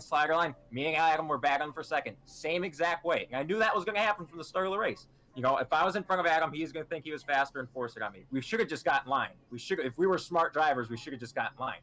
But, I mean, you got to take everything you can in these because these cars just drive so bad. So me and him just slowed each other up while Egan's, just kept pulling away. And eventually I wrecked him because he entered the corner low. I looked at the replay. He entered lower than I thought. So it's sorry to him, but I mean, I don't know. I guess I just suck in these cars or what. I just don't like them. I don't like them. Well, you can hear the frustration in his voice. A third-place finish. Decent finish for David Heileman going forward here in the 4th Crown Nationals, but hoping for an update to the midgets to keep them updated with the tracks that we now have. So congratulations, David, and good luck going forward. Yeah, I don't know what James is talking about. He's planning on missing the pro race tomorrow night, but we're not going to make the 410 wing one. So, yeah, we got to get all the points we can tonight and hopefully hit that last one tomorrow. That's true. That's true. Can't wait. So looks like our second lobby is live now. So the Silver Crown cars ready to get pushed off for practice here coming up momentarily. We are on the intermission screen right now. I'm going to get this loaded up and we will get going here momentarily. You heard from our top 3 there from the midget race. You know, we got some passion. And you're going to get that after a race like we saw because it's just really frustrating for the drivers to have so many cautions to just, everything is just, everybody's on edge when that happens. Nobody wants that. But it was definitely an exciting finish. We had a lot of fun with it. It was interesting. That's about all you can say right there. All right, so I'm going to step away here as we load into the next lobby. If you are watching on Facebook, we will be going offline here to get set up with a new video for the Silver Crown. So come back here in just a moment, and there will be a new video going live for the Silver Crown race. If you're watching on Twitch or YouTube, don't go anywhere because nothing will change.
All right, we are back live on Facebook.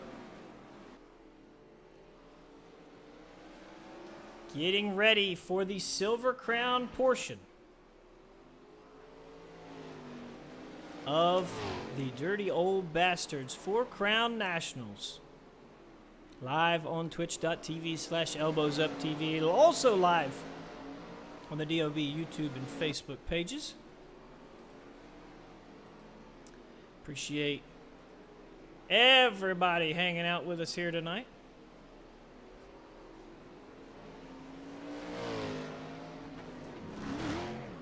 Right now, it is Chance Sakowski, who is P1 in our practice session. Kendall Tucker is the man who is P2.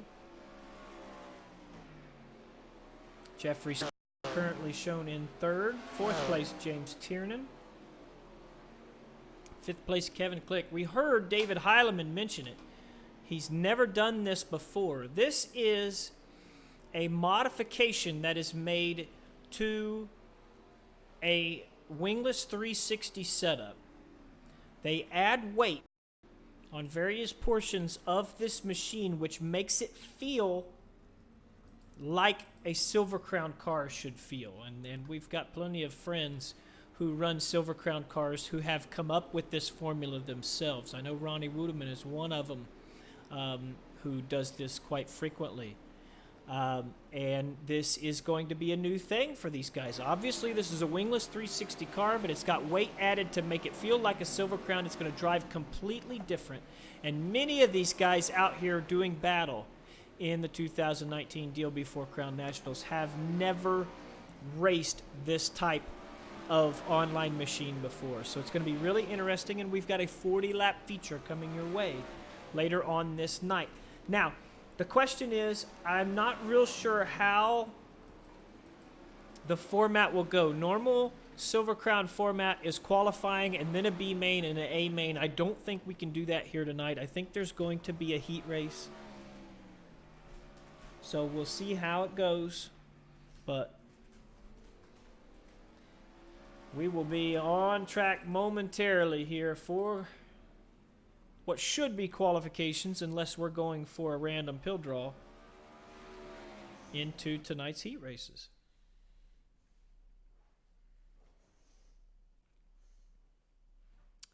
Qualifying it is.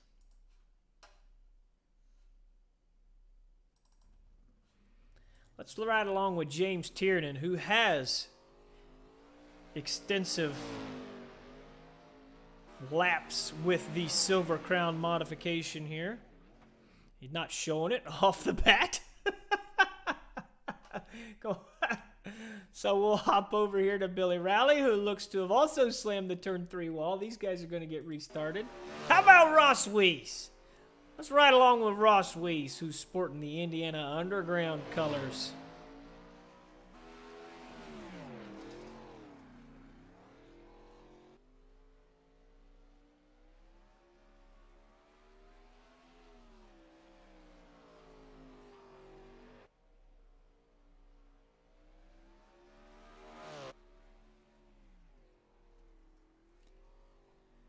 Fourth place for Ross Weiss on lap number 1. Justin Thomas goes to P1. Ross is going to cross the line for lap 2, which was much quicker, but it was invalidated there with that hit on the outside retaining wall. So as we said, Thomas goes P1. Billy Rowley coming around to click off lap number 2. Not going to be faster than lap 1. He's shown 11th at the moment. James Edens sitting on P3 right now. James Tiernan out there competing once more.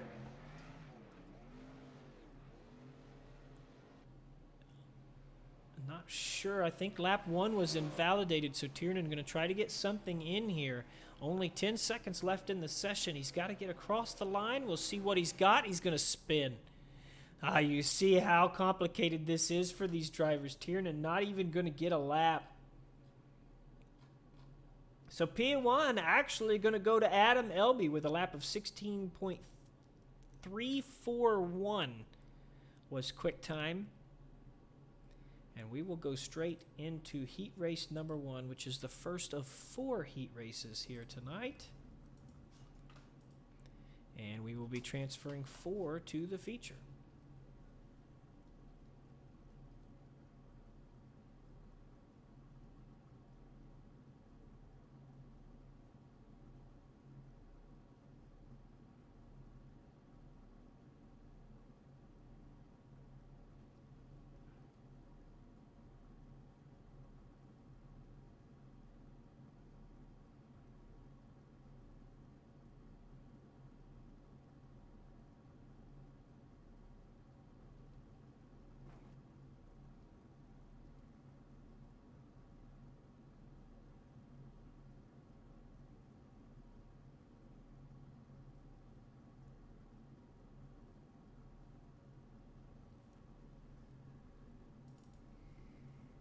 Gonna get ready to roll here.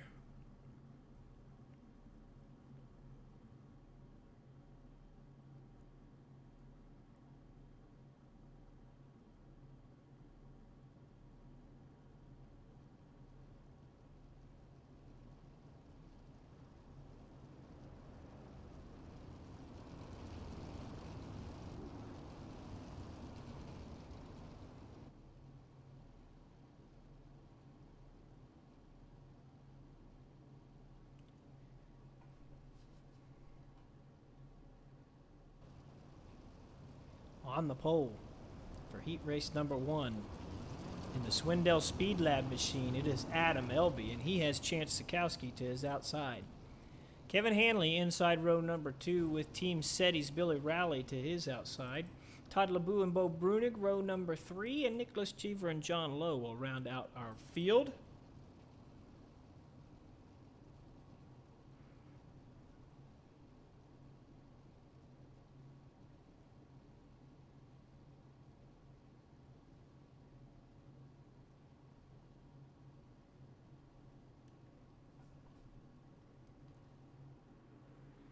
Elby gives him green off of turn 4. 10 laps the distance. Top 4 will advance. Chance Sikowski under fire from Kevin Hanley here in turn number 1. See a couple cars into the outside retaining wall going into turn 1 there.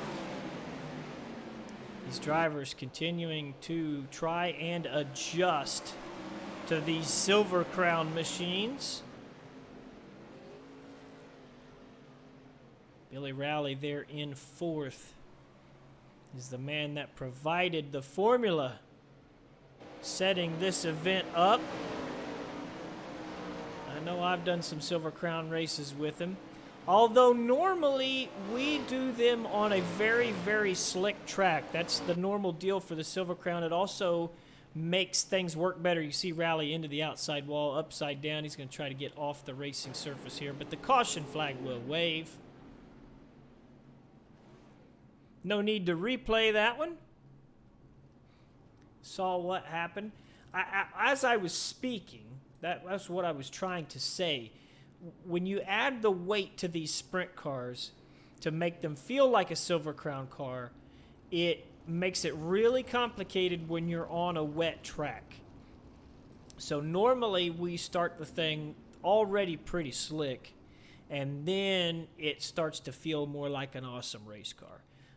So this is going to be a challenge for these guys here in the early going to try and get that thing tossed into the corner and working correctly. As you saw there, it bit Billy Rowley, who did not get that thing to turn, and that set him into the outside wall there in turn 3 and upside down. Blake Depinet in the chat says, see if I can get ran over for the 5th night in the row. Bad run of luck here for Blake Depinet.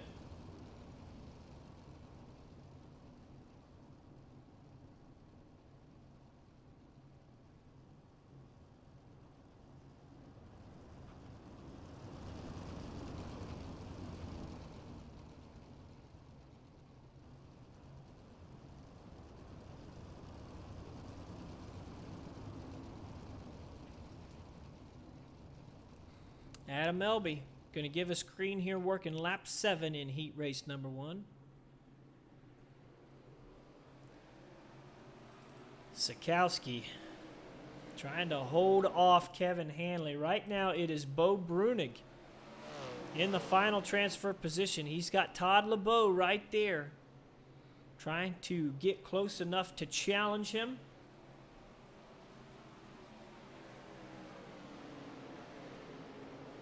See the different choices in lines as Brunig on the bottom, but LeBeau around the outside. And into the fence goes LeBeau. The car's totally ruined. It looked like that thing is crooked. I'm not sure if the rear end is broken or what. It has to be. Absolutely has to be. Off of turn 4, Adam Elby gets the white flag. He's got a couple of corners left to make this thing a win in heat race number 1 and take the pole position for tonight's feature. Bo Brunig has had problems. He's pulled into the pit, so broken Todd LeBeau looks like he's going to take the fourth and final transfer spot. Chance Sikowski second, Kevin Hanley third. And Todd LeBeau should finish fourth as long as he is not disqualified for the meatball that I'm sure he has. That is terminal damage there, no doubt about it. Normally get 3 laps to answer the black flag. Looks like he was under 3 laps and was able to continue on. Heat race number 2, getting ready to come at you.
Heat race number 2 on track now. Justin Thomas on the pole with Zane Scott to his outside. Tyson Landis and Ross Weiss make up row number 2. Jeffrey Stewart, Tim Burner, row 3. And David Heileman and Mason Hannigan rounding out your field. Heileman, of course, finished third in the midget portion of the event earlier tonight.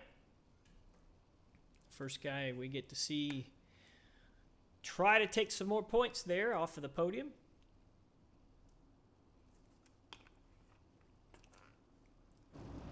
Thomas and Scott going to give him green off of turn number 4.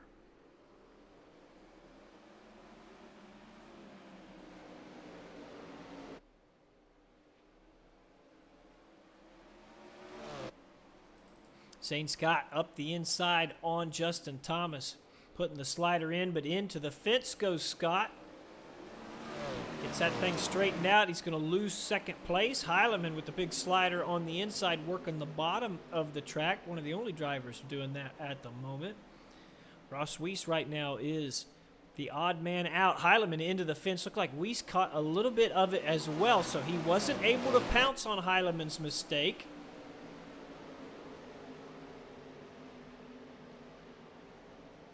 Mason Hannigan to the inside of Weiss there, fighting for the ability to charge forward and challenge for that transfer spot, which Heileman has at the moment.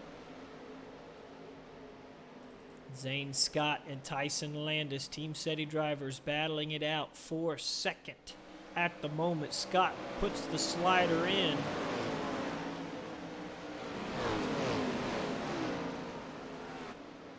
See Landis trying to work that bottom. Not good enough there to battle with the 37 of Scott at the moment. Justin Thomas about a lane off the bottom through 3 and 4 there. Now you see Landis to the bottom of the track protecting as Mason Hannigan working the inside has caught this battle for 3rd and 4th. Remember, we only take 4. So if Hannigan wants an automatic berth into tonight's feature, he needs to find a way around one of these cars, and Heileman's going to help him out into the fence. And that thing looks broken. He's going to hit the wall in turn 1 as well, spin like a top, and come to a rest. No caution will wave. Zane Scott into the outside retaining wall as he was making a run on Justin Thomas. So let's reset here. It's Thomas in the lead, Scott in second. Tyson Landis is now in 4th as Mason Hannigan gets around him. He's going to try to battle back, but both of those guys have a transfer spot right now. They've got to be playing it smart. Team SETI has second through fourth on lockdown. Ross Weiss trying to catch those two, waiting on one of them to make a mistake.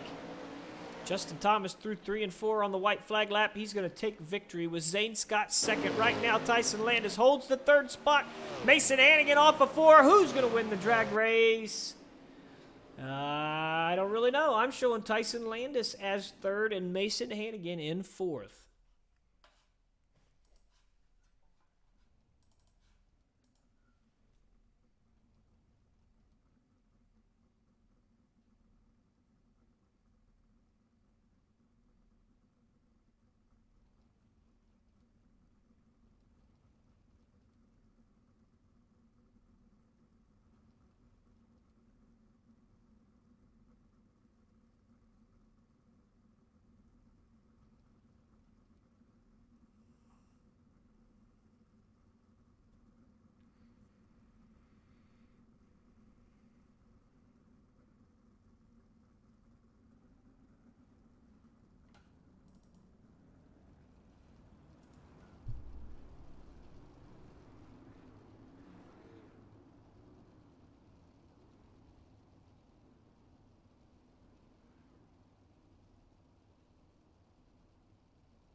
We are rolling here for heat race number 3. There he is, winner of the Wicked Energy Gun midget portion of the DOB 4 Crown Nationals, James Edens in the 52 Swindell Speed Lab machine inside row number 1 with Michael Klinkelfuss to his outside.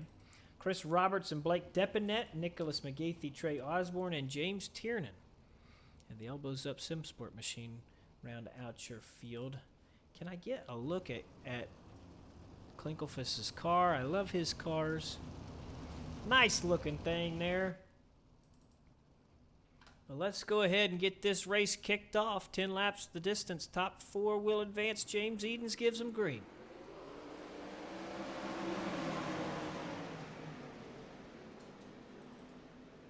Boy, Klinkelfuss got into turn 1 a little rough. That caught Blake Depinet up, who will charge by and into the outside wall goes Depinet. He gets that car straightened out. Hopefully he doesn't have any damage. Meanwhile, out front, Edens holds the advantage over Chris Roberts. Using the slick to get that car rotated. You heard that engine screaming down into turn 3. James Tiernan starting to charge his way forward here. He is in the 4th and final transfer spot, and he's trying to get around the 073 of Nicholas McGathey. You see this track is starting to wear in. I really do hope it's not set on reworking itself after the heats. We're going to find out.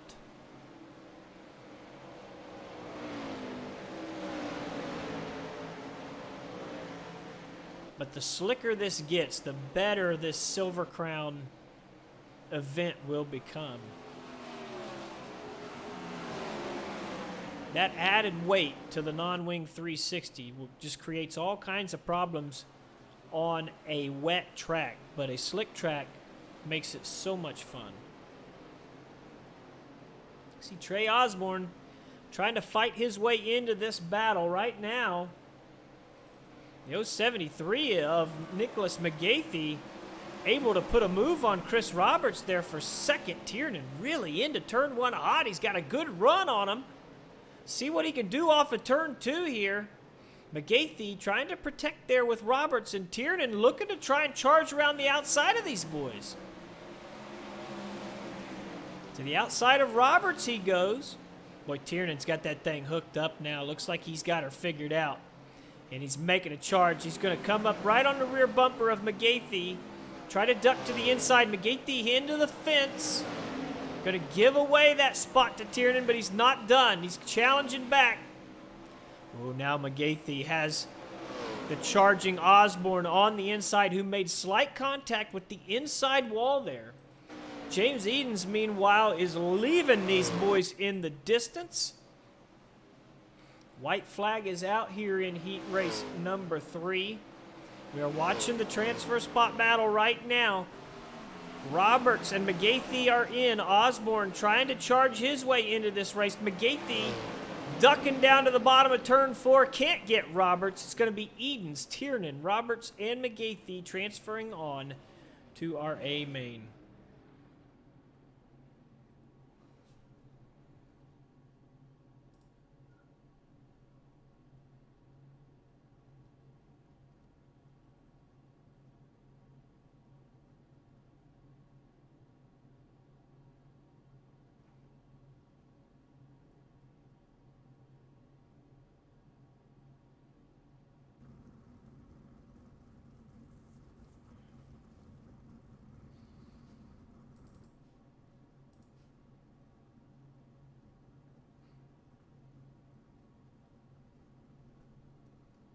Got a late night going here. Midget race went long for us.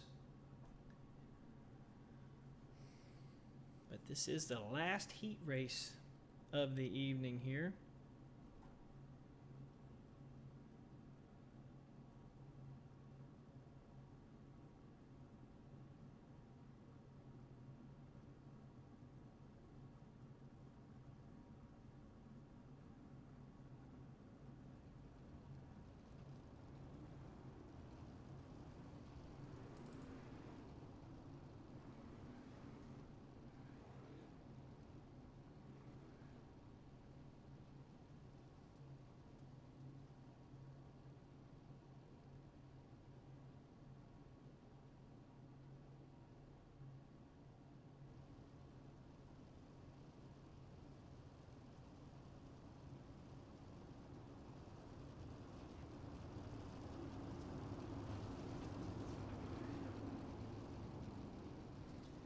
So, getting ready to fire off here, heat race number 4.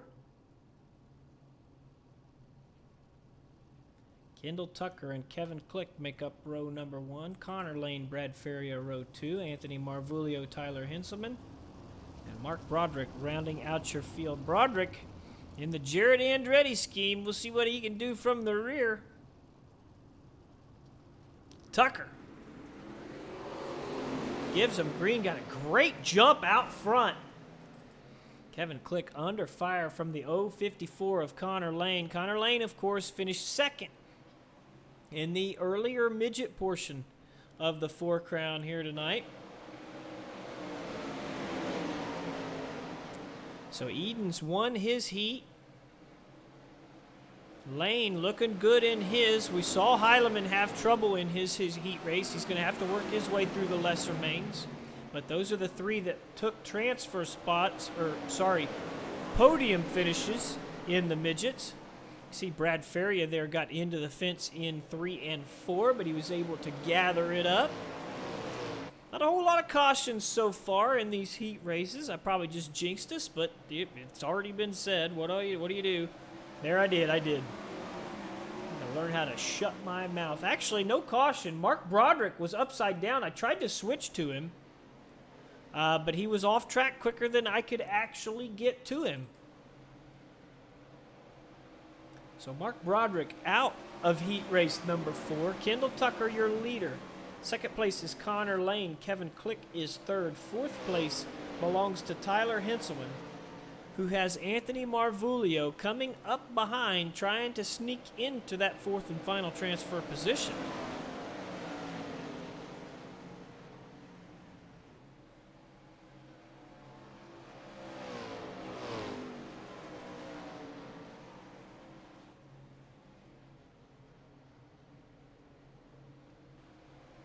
Henselman doing what he needs to do at the moment.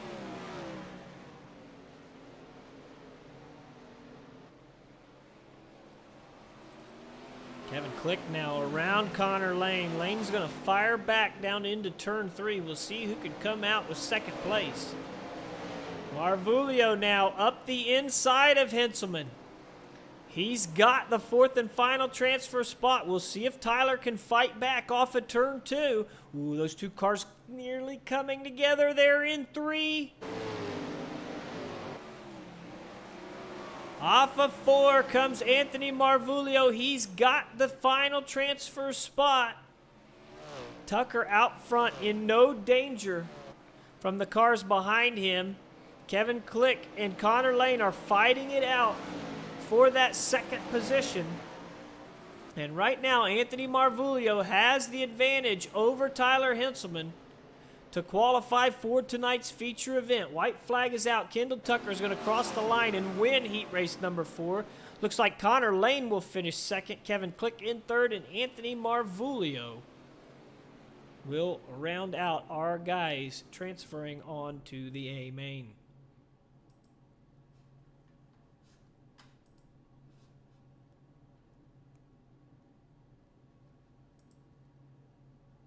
Looks like 4 drivers will go through tonight's C main and on to the B.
So our lineup here for the C main is a little crossed up because Nicholas Cheever, Jonathan Lowe, and Brandon Igo have not made the call.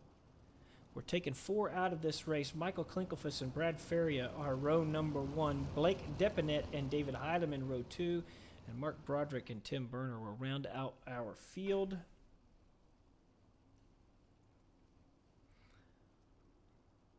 Ten laps the distance, ladies and gentlemen, not 12 like it says. We're going 10 laps here off of turn number 4. Klinkelfuss gives them the green.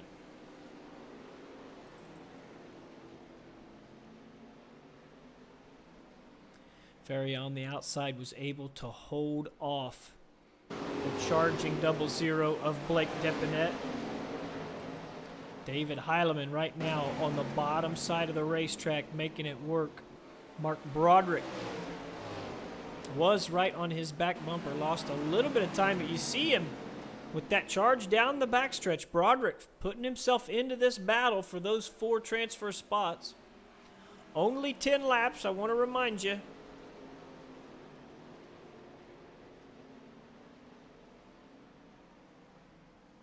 See Broderick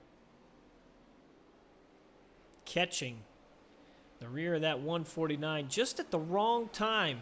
Remember, these cars have added weight on them to make them feel like Silver Crown cars, which means they're not going to turn like you'd exactly like them to.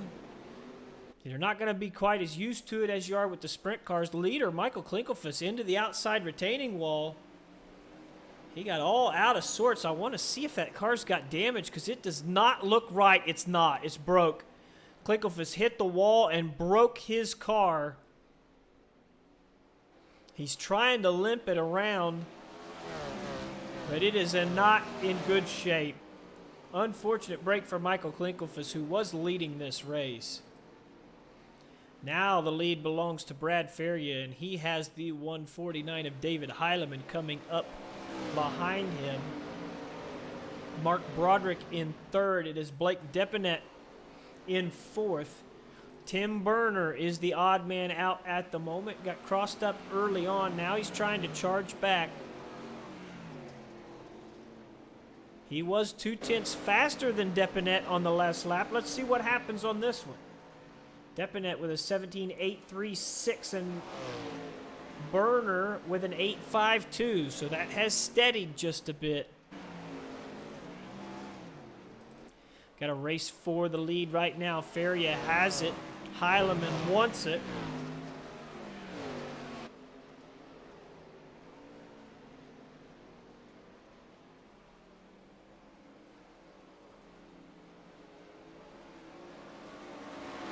White flag out this time for Brad Faria, still leading this race. David Heilemann to the inside, trying to take that spot away. These guys have transfers right now, though. They need to be careful. Heilemann putting the slider in. Faria going to try the over-under. Who's going to win the drag race down the front? I think Faria will. I think Brad Faria took that race. David Heilemann in second. Third place going to go to Mark Broderick, and fourth place to Blake Depinet.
All right, we're taking 8 out of this race. It's a 12-lap race.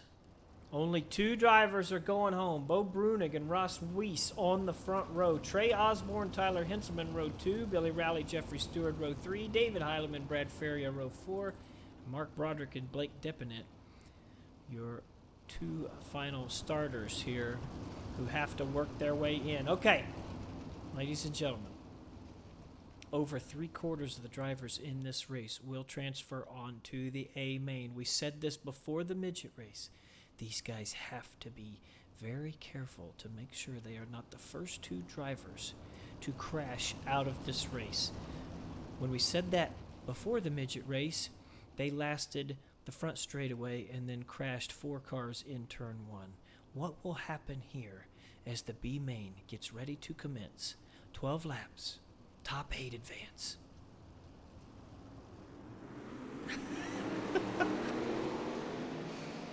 Bo Brunig gives him green. Trey Osborne going to follow him through. Ross Weiss on the outside trying to power around.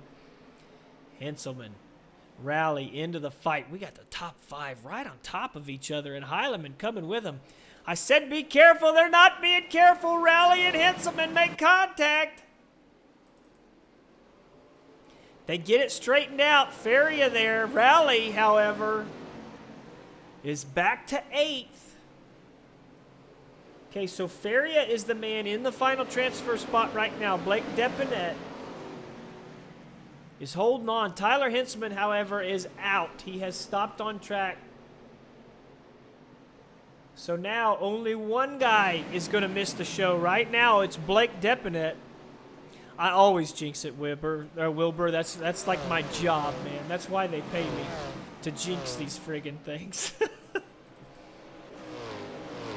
Trey Osborne out front. We were watching the carnage, so we missed Osborne taking the race lead. Heilemann in second. Weiss in third right now. Boy, Heilemann's charging hard, too. Track's starting to wear out. He's using that outside lane. Osborne protects the inside there, which forced Heilemann low. So he holds on for the time being. Let's get back to the transfer spot here. Brad Faria still has it. Rowley has worked his way back around Stewart. Now he's fighting with Broderick for what is 5th spot. And Depinet still has to find his way forward and around one of those cars. These guys not going to be willing to make a mistake. I bet you they won't even get up on the cushion, because if that thing hits the wall like Heilemann just did, you can damage the car and all of a sudden you're out. Osborne and Heilemann are the most likely guys to tear something up as they are fighting for the race win, which really doesn't mean a whole hell of a lot at the moment, but does mean you don't have to pass any of these cars come feature time.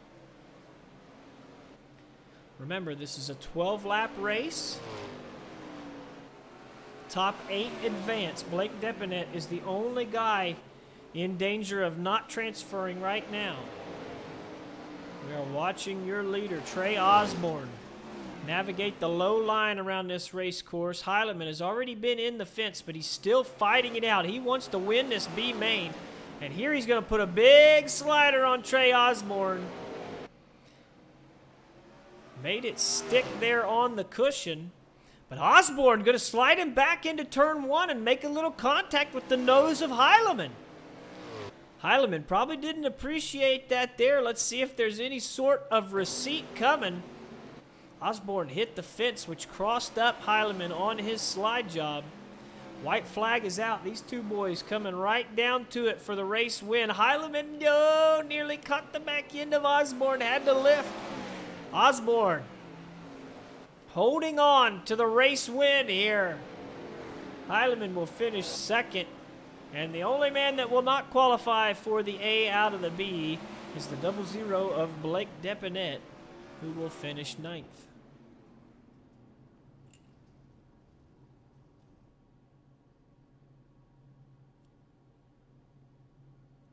And now we have our 2-minute warm-up.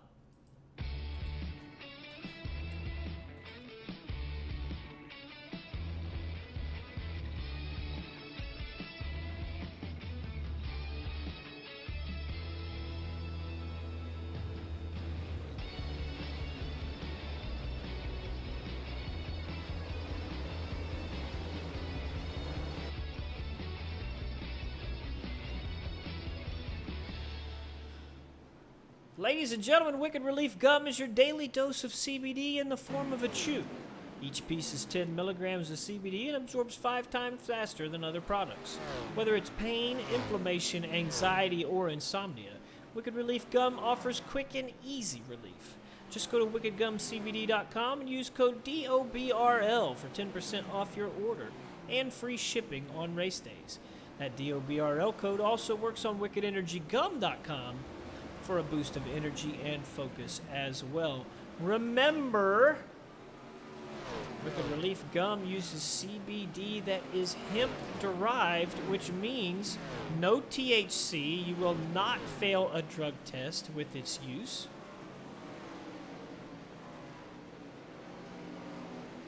It's a product I absolutely stand behind and recommend. I was not a CBD guy. I am now.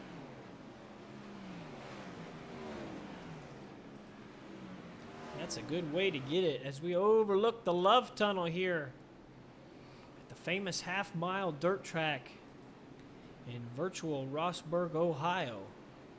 64 degrees the temperature. James Tiernan, fastest in the warm-up. Connor Lane third, David Heilemann fourth, Zane Scott is second, and Kendall Tucker rounding out your top 5. Those are the fastest guys on track right now. You see these guys beating and banging, having some trouble too. We're in for a wild one. 40 laps, ladies and gentlemen. 4-0 coming at you.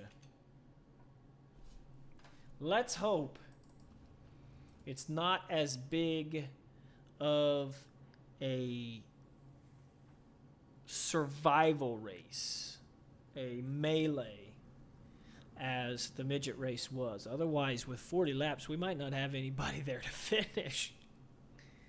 It will be a wild one for sure.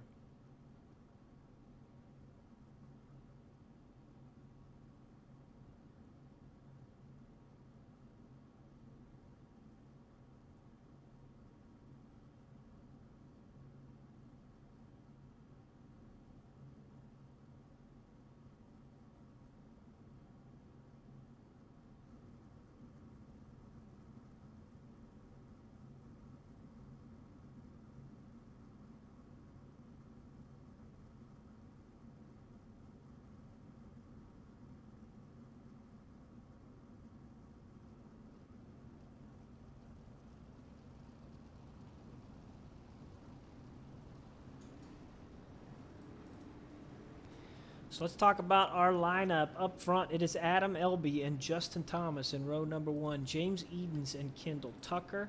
Chance Sikowski and Zane Scott. James Tiernan, Connor Lane. Kevin Hanley, Tyson Landis. Chris Roberts, Kevin Click. Todd LeBou, Mason Hannigan.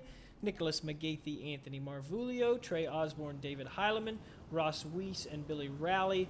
Mark Broderick and Brad Feria. And Bo Brunig and Jeffrey Stewart. Rounding out your field. 40 laps, ladies and gentlemen. This is the 2019 DOB 4 Crown Nationals, the Silver Crown portion of this event. Silver Crown always runs the longer races. I think it's 50 laps when they're going to run it on Saturday night. But we're only doing 40 here tonight, and Adam Elby's going to give them green on lap number 1 right now.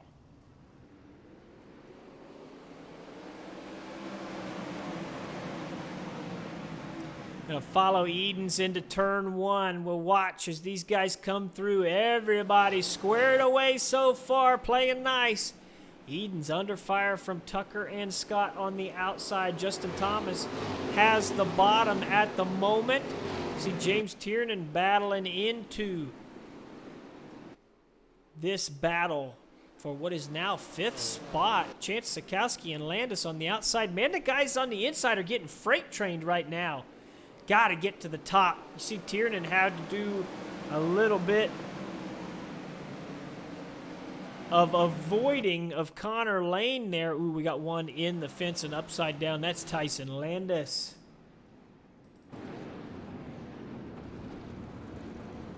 Back this up and see what happens here to Tyson. Gets into turn 1, never really gets the car rotated. Ooh, big hit there from Billy Rowley. Hopefully it was ghosted and didn't damage Rowley's car. But she gone. Tyson Landis. Now out. Let's look at the nose of Rowley's car just to check on it. Looks fine. Don't think he's got any damage.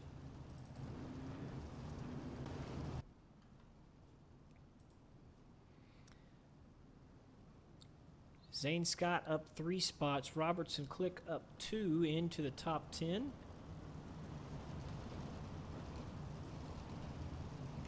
These things happen, Blake. Just got to battle back, man.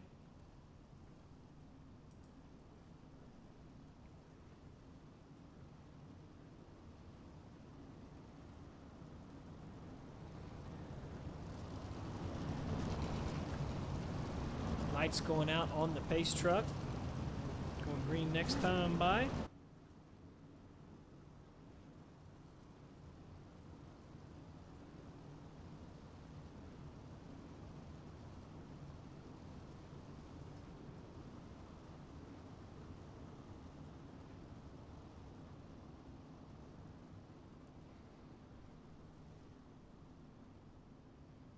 Hey Sharon, thanks for hanging out with us. Getting into the late hours of Tuesday here. Adam Elby going to give him green.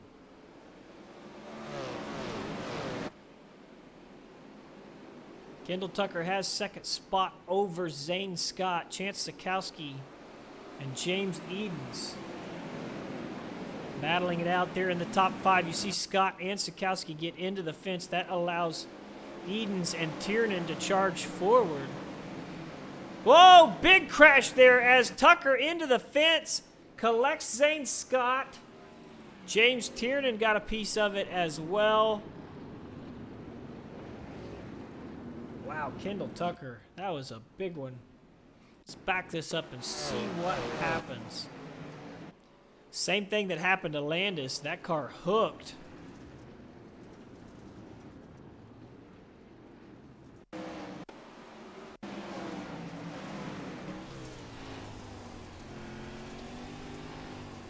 Watch everything from James Tiernan's perspective here. Perspective, easy for me to say. See Sikowski get into the fence. Battles up on the back of the 52. You can see him, they're 3 wide coming out of 4. Here comes Kendall Tucker. Whoa, whoa, whoa, whoa, whoa. Yep. Not a heavy hit there. Should be fine. Get back to the live action. Lap 46 becomes our white flag lap. David Heileman up 9 spots already. Heilemaniacs running wild.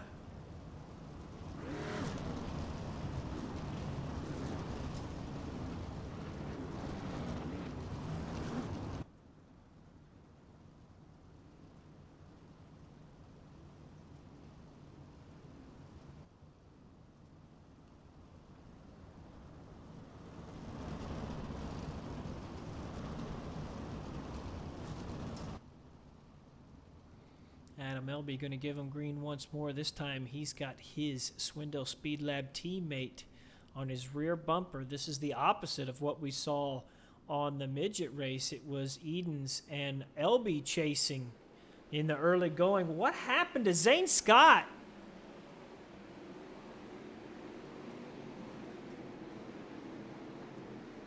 Some kind of an issue there with Zane Scott. He just did not go. He makes contact with Marvulio down the backstretch. I don't know if that car broke, if he's got a problem with his steering wheel or whatever. But something took Zane Scott from third to last. Meanwhile, Elby out front, utilizing that slider line there through 3 and 4. It's now James Tiernan who's up, chasing Elby, who got into the fence there. Looks like Edens has dropped back. Some sort of an issue allowed Tiernan around the 52 of Edens. Now Tiernan setting his sights on the 74 of Elby, who was running really, really well, and that contact with the wall seems to have changed his approach a little bit, which could be a good thing. If you hit the wall, typically it is good for a change. Oh, now Tiernan into the fence. He's able to recover. Edens now to the inside of Tiernan. I think Tiernan might have really hurt that car on that one. It looks a little goofy now. We're going to keep an eye on it, but I think he might have hurt it. Let's talk about this guy, though, David Heileman, who is charging from the rear of this field. Heileman now in the top 5, looking to take 4th off of Sikowski. Easily the fastest car on the racetrack right now is David Heileman in the 149.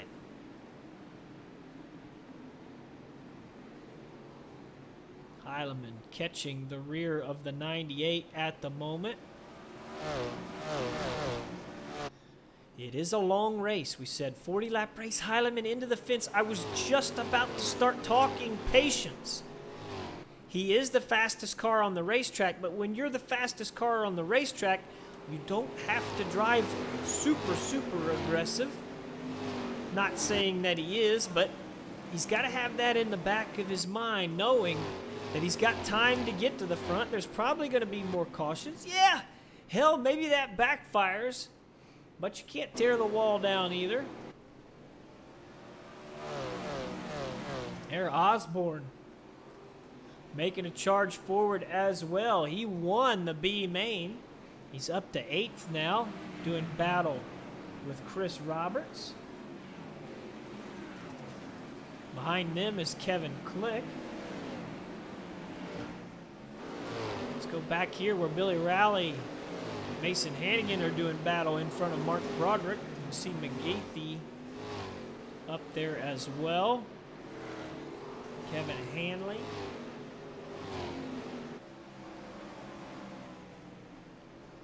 Got a good green flag run going here. Looks like Ross Weiss has pulled into the pits a couple laps ago. See Heileman now to the bottom side of the racetrack. Top 4 have stabilized there.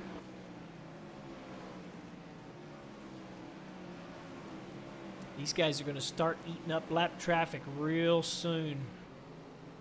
See if we can find Bo Brunig here. See him working turns 1 and 2. And here comes the lead pack. Heilemann trying the middle now, trying to find anything out there on this racetrack. Edens went to the bottom in 1 and 2. He's got Tiernan all over his back bumper. Tiernan going to put the slider in.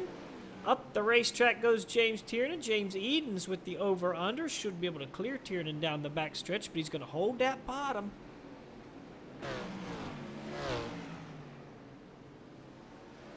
Oh. 20 laps left in this race. We are halfway. The race, the battle is for second.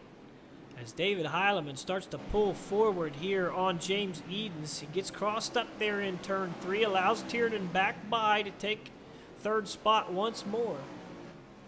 Let's ride along here with our man Adam Elby, who leads this race. Coming up on lap traffic. Listen to him working the throttle.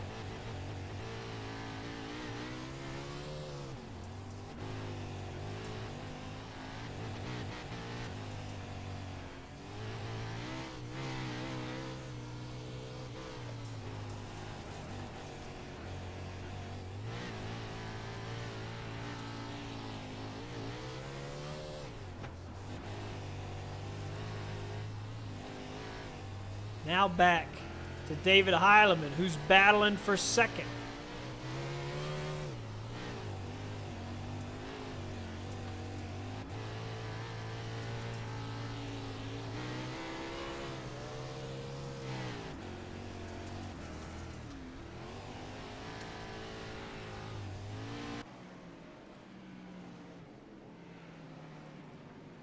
Tiernan got, okay, so caution flag waves. Saw Tiernan battling it out there with Heilemann.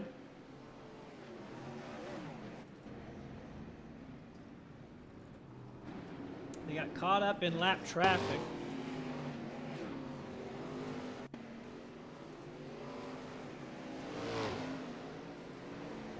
Hell, Tiernan got more than caught up. He got turned around.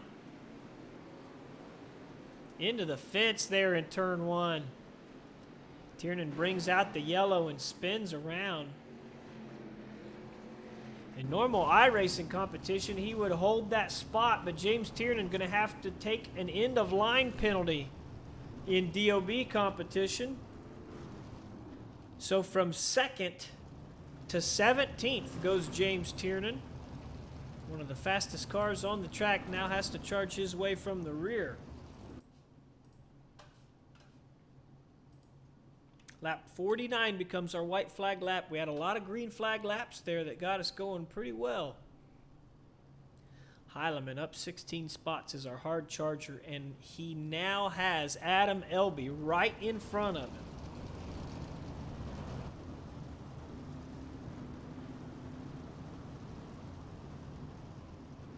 Elby is the man who did not want to see that caution. He had a lead. He was comfortable. He was working lap traffic. And now he's got the guy that's passed more cars than anybody on the racetrack right at his rear bumper. Adam Elby in the Swindell Speed Lab machine. Going to give him green, working lap 35. 15 laps to go in this race.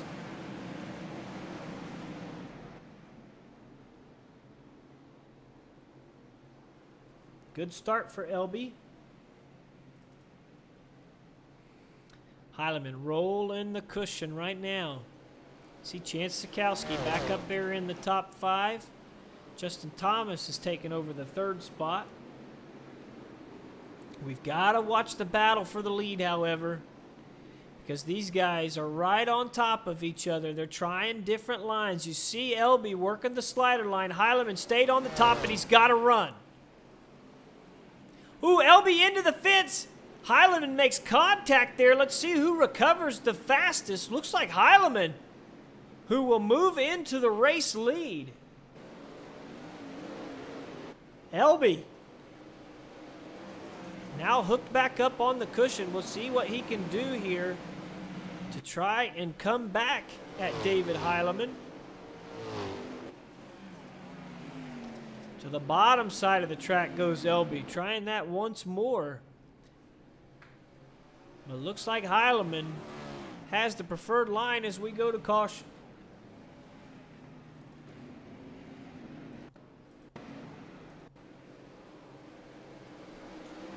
Problems for Nicholas McGathey, who got into turn one, caught that outside wall, started spinning like a top. That is it for McGathey. Let's check in here with James Tiernan. He was running second before he caught the wall and turned around. He is back to 10th now. Billy Rowley, who started this race in 19th, is up to 7th.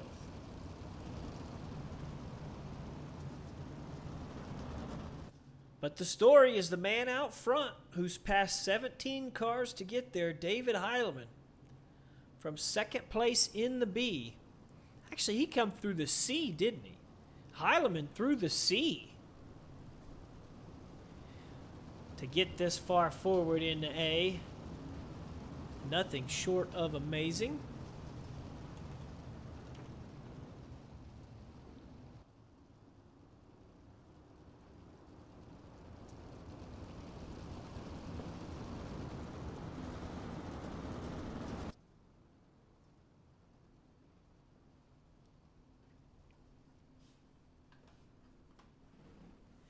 Heilemann going to give him green this time, working lap 52. We've got 11 laps left in this race. 42, sorry, is the lap we are working. The white flag will fly on lap 52.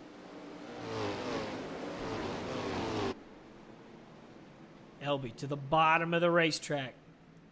He's going to slide up. Leaves room for Heilemann there. Remember, in the midget race, it was David Heilemann who put a slide job on Adam Elby, and there was contact, which resulted in Elby being out of the race. Ooh, Heilemann got crossed up. That allowed Elby to put the slider in. He's going to try to battle back, but they're side by side down the front. Oh, Elby into the fence in turn one once more. Did he hurt it? We've seen him in the fence 2 to 3 times. Elby going to put the slider in once more. Heilemann, the over-under. This time he's going to do a little bit better. Clear the 74. Elby having a lot of problems there in turn one, and this lap was no different. But he still holds second place. Ooh, Heilemann this time into the fence, and Elby did not expect that. A right rear to the left front of Heilemann. I think those boys are even now. Heilemann going to try to charge back. He has recovered, and now to the outside goes David Heilemann. Elby still electing to work that slider line, and Heilemann got into the fence once more. That brings him into the clutches of Justin Thomas. Track starting to go away from David Heilemann, apparently.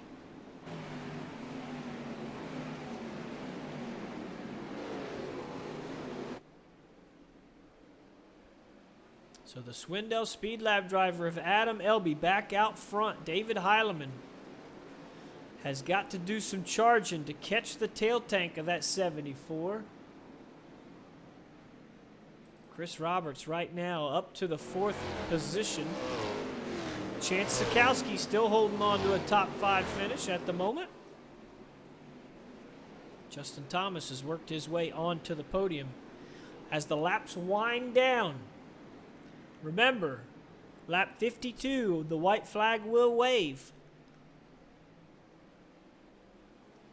Heilemann is catching Elby. We are going to have a race here. Time is running out, but Heilemann is catching our race leader. He was 2/10 faster on that last lap. He might have stumbled on that one, though. 2 laps left in this race. Adam Elby, 8 corners to hold on to a race victory. and redeem himself from the heartbreak from the midget race.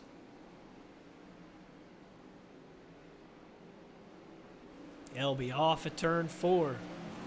White flag in the air. David Heileman doing everything he can to try and run down that 74, but he's not doing it at the moment. Elby working the slider line. He's going to come out of turn 4. Adam Elby taking victory in the Silver Crown portion of the DOB 4 Crown Nationals. David Heileman will finish second. Third place will go to Justin Thomas.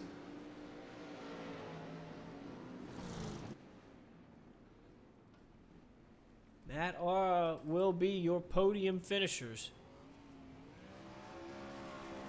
here for the Silver Crown event.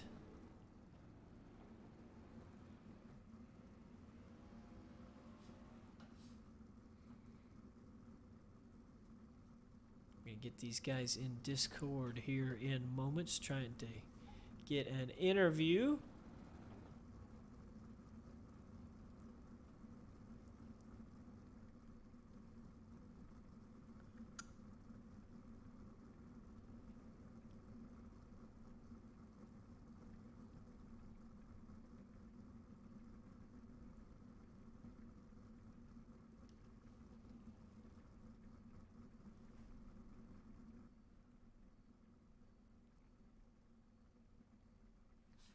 Adam Elby into victory lane here at the DOB 4 Crown Nationals. Had trouble in the midget race, but was able to work his way to victory in tonight's Silver Crown portion. Let's see if he hops in here. We've got the second and third place finishers into Discord right now.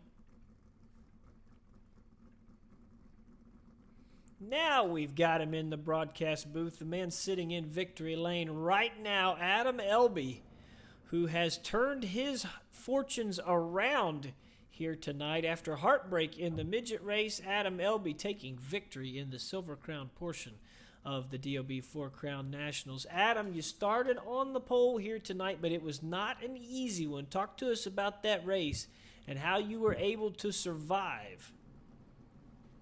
Yeah, that was pretty crazy. You know, they put all the weight in these things so that we could have like a Silver Crown kind of feel to them, and I think it was a lot of fun. You know, typical Eldora, just kind of on the fence, sire line 3 and 4, but noticed the last lap there, stuck the bottom all the way around. It was the fastest lap I ran since probably halfway through the race. So, you know, I think it was definitely a lot of fun. Man, that was tiring. You know, they put a bunch of weight into these things, and it actually makes your steering stiffer because there's more weight and the car's lower and everything. I'm wore out, but I mean, that was a good time. Just, you know, it was something new and different, so that was pretty fun. Yeah, I know this is something I was introduced to probably about 9 months back, and I know we've done a few things in hosted lobbies, but I'm sure, you know, like you're saying, this is a new thing for you and plenty of these guys getting a feel for this for the first time, and it is definitely a lot different than what we see from the normal 360 stuff. Yeah, absolutely. You know, it's just it's fun to change stuff up. You know, it kind of throw a curveball at everything. This was my first time ever doing anything like this. You know, got in and we're pretty quick right off the bat and swept the night. So it was pretty cool to be able to do that. You know, Justin Thomas hooked me up with a pretty good setup, and you know, I got to thank all the guys over at Speed Labs, and David was in there with our team speak too, hanging out with us, and that was pretty fun. Glad we were able to race him pretty hard, and actually took one away from him after he took it from me. You know, he may have ended my midget race. I was just in there to warn them. he may have ended my midget race, but I'm glad we were able to take that one back from him. Well, at least everybody's happy. That doesn't always happen at the end of these DOB nights. Everybody's happy with each other, so that's a good thing. But it definitely has to feel good to come back after what was heartbreak in the midget race to victory lane here. Yeah, definitely. You know, we felt pretty good, and we're racing David for second. I don't know if I had anything for James maybe later in the race, but you know, he ran a great race, and he was coming in these things too, and I figured he would be eventually, but I think we ran a pretty good race. You know, it had a great setup, and it was just these things were a blast to drive. It was totally different, and I hope we could do it again here soon. Well, a new thing here for Adam Elby, but he comes out as the conqueror at the end of it. Congratulations, Adam, on a great victory, and good luck going forward here. Thank you. All right, let's talk to second place David Heileman, who was very passionate in his criticism of the midgets on iRacing. But let's hear what he's got to say about this Silver Crown stuff. Is this the first time you've had a chance to try that, David? I believe so it is, and I would just start the petition now for Wingless Wednesdays to be Silver Crown and, like a 410 also with it. And then everybody would be happy at the end of the night like this. I'm more cooled off after that race than I was the midget one, and we had to wheel that, and especially at the end. We were able to work the bottom a little bit early on, and then we got up to second. We were all four in a train on the top, and then we were able to get up to second. And then when Adam got the wall, I kind of ran in the back of him a little bit, and it kind of tweaked my steering. And I thought it was going to be really good because it's going to help me through the middle and exit of the corner because it was kind of hooking left a lot harder. But it really screwed me up on entrance, and I was over-rotating it. And Adam, I didn't even expect him to start throwing sliders at me. I didn't see his first one. I guess I drove around it. Then I started paying attention. I had to move my shocks around, and then at that point, I just couldn't be as consistent throughout. So it was a good fight back for him. It was definitely a charge from you to come all the way from, we might as well say the C main, and then gaining 17 spots to take over the race lead here in the feature. Now, that went away, and I'm sure you wanted to stay on that top step, but that's still a pretty fantastic run. Yeah, we were just thankful that there was enough track left and enough grip in other lines that early on in the feature we were just able to kind of move around and run wherever we went. And I think with the added weight to the cars, that also helped it. If it would have been a regular 360, I don't think so. Like, we should try adding that weight to the midgets, and God forbid they might run through a slick a little bit better and create multi-crew racing. Well, you heard it. David Heileman is endorsing the Silver Crowns and killing the midgets. So that's going to be a thing next week, hopefully. But David, congratulations on landing on the podium both times here tonight, and good luck going forward, my friend. Yep, hope so. Thanks. All right, Justin Thomas, the man who come home in third here tonight. Justin, we've been asking everybody this Silver Crown stuff. What do you think, man? This is just a testament that we need to petition iRacing to actually scan one of these cars and the DuQuoin mile so we can all have fun like that we had tonight. Oh, man, he's throwing the miles in it even. Here we go. I spot for these cars in real life, and it is absolute my favorite racing on dirt. I know a lot of people are like, this is boring, but it's literally it's my favorite car. I mean, you're talking about just the history of this is the original Indy car, so I mean, why not have it in the sim and let us all enjoy it, because they are a blast to drive. Yeah, this is the thing with Silver Crown cars too, because you have a couple sides to the coin. You got the guys like Justin who love the history, who appreciate it, and still enjoy to see these cars out there. You have one side of things where they're heavy cars and they run 100 lap races, and people are like, well, on the miles they don't have very good shows, other than I think DuQuoin normally puts on a good show because it's actually dirt. But then you also, yeah. I won't tell Justin my stance on it, because I love Silver Crown and I have the history, but then I also think that they're antiquated and a money drag at this point. But these are cars that make people very passionate, and like he said, the history is there from the start of it all. I mean, you think about it this way. If anybody will go to DuQuoin Mile and watch these guys run the absolute wall on a mile racetrack, you'll be hooked instantly. Like I said, I spot these races every year, DuQuoin and Springfield, for Sunshine, and I was never introduced to them. I never watched them beforehand, but now I can't get enough of them, and I think just the skill, the strategy, everything that plays in it, because we about won DeCoin last year, but ran out of fuel.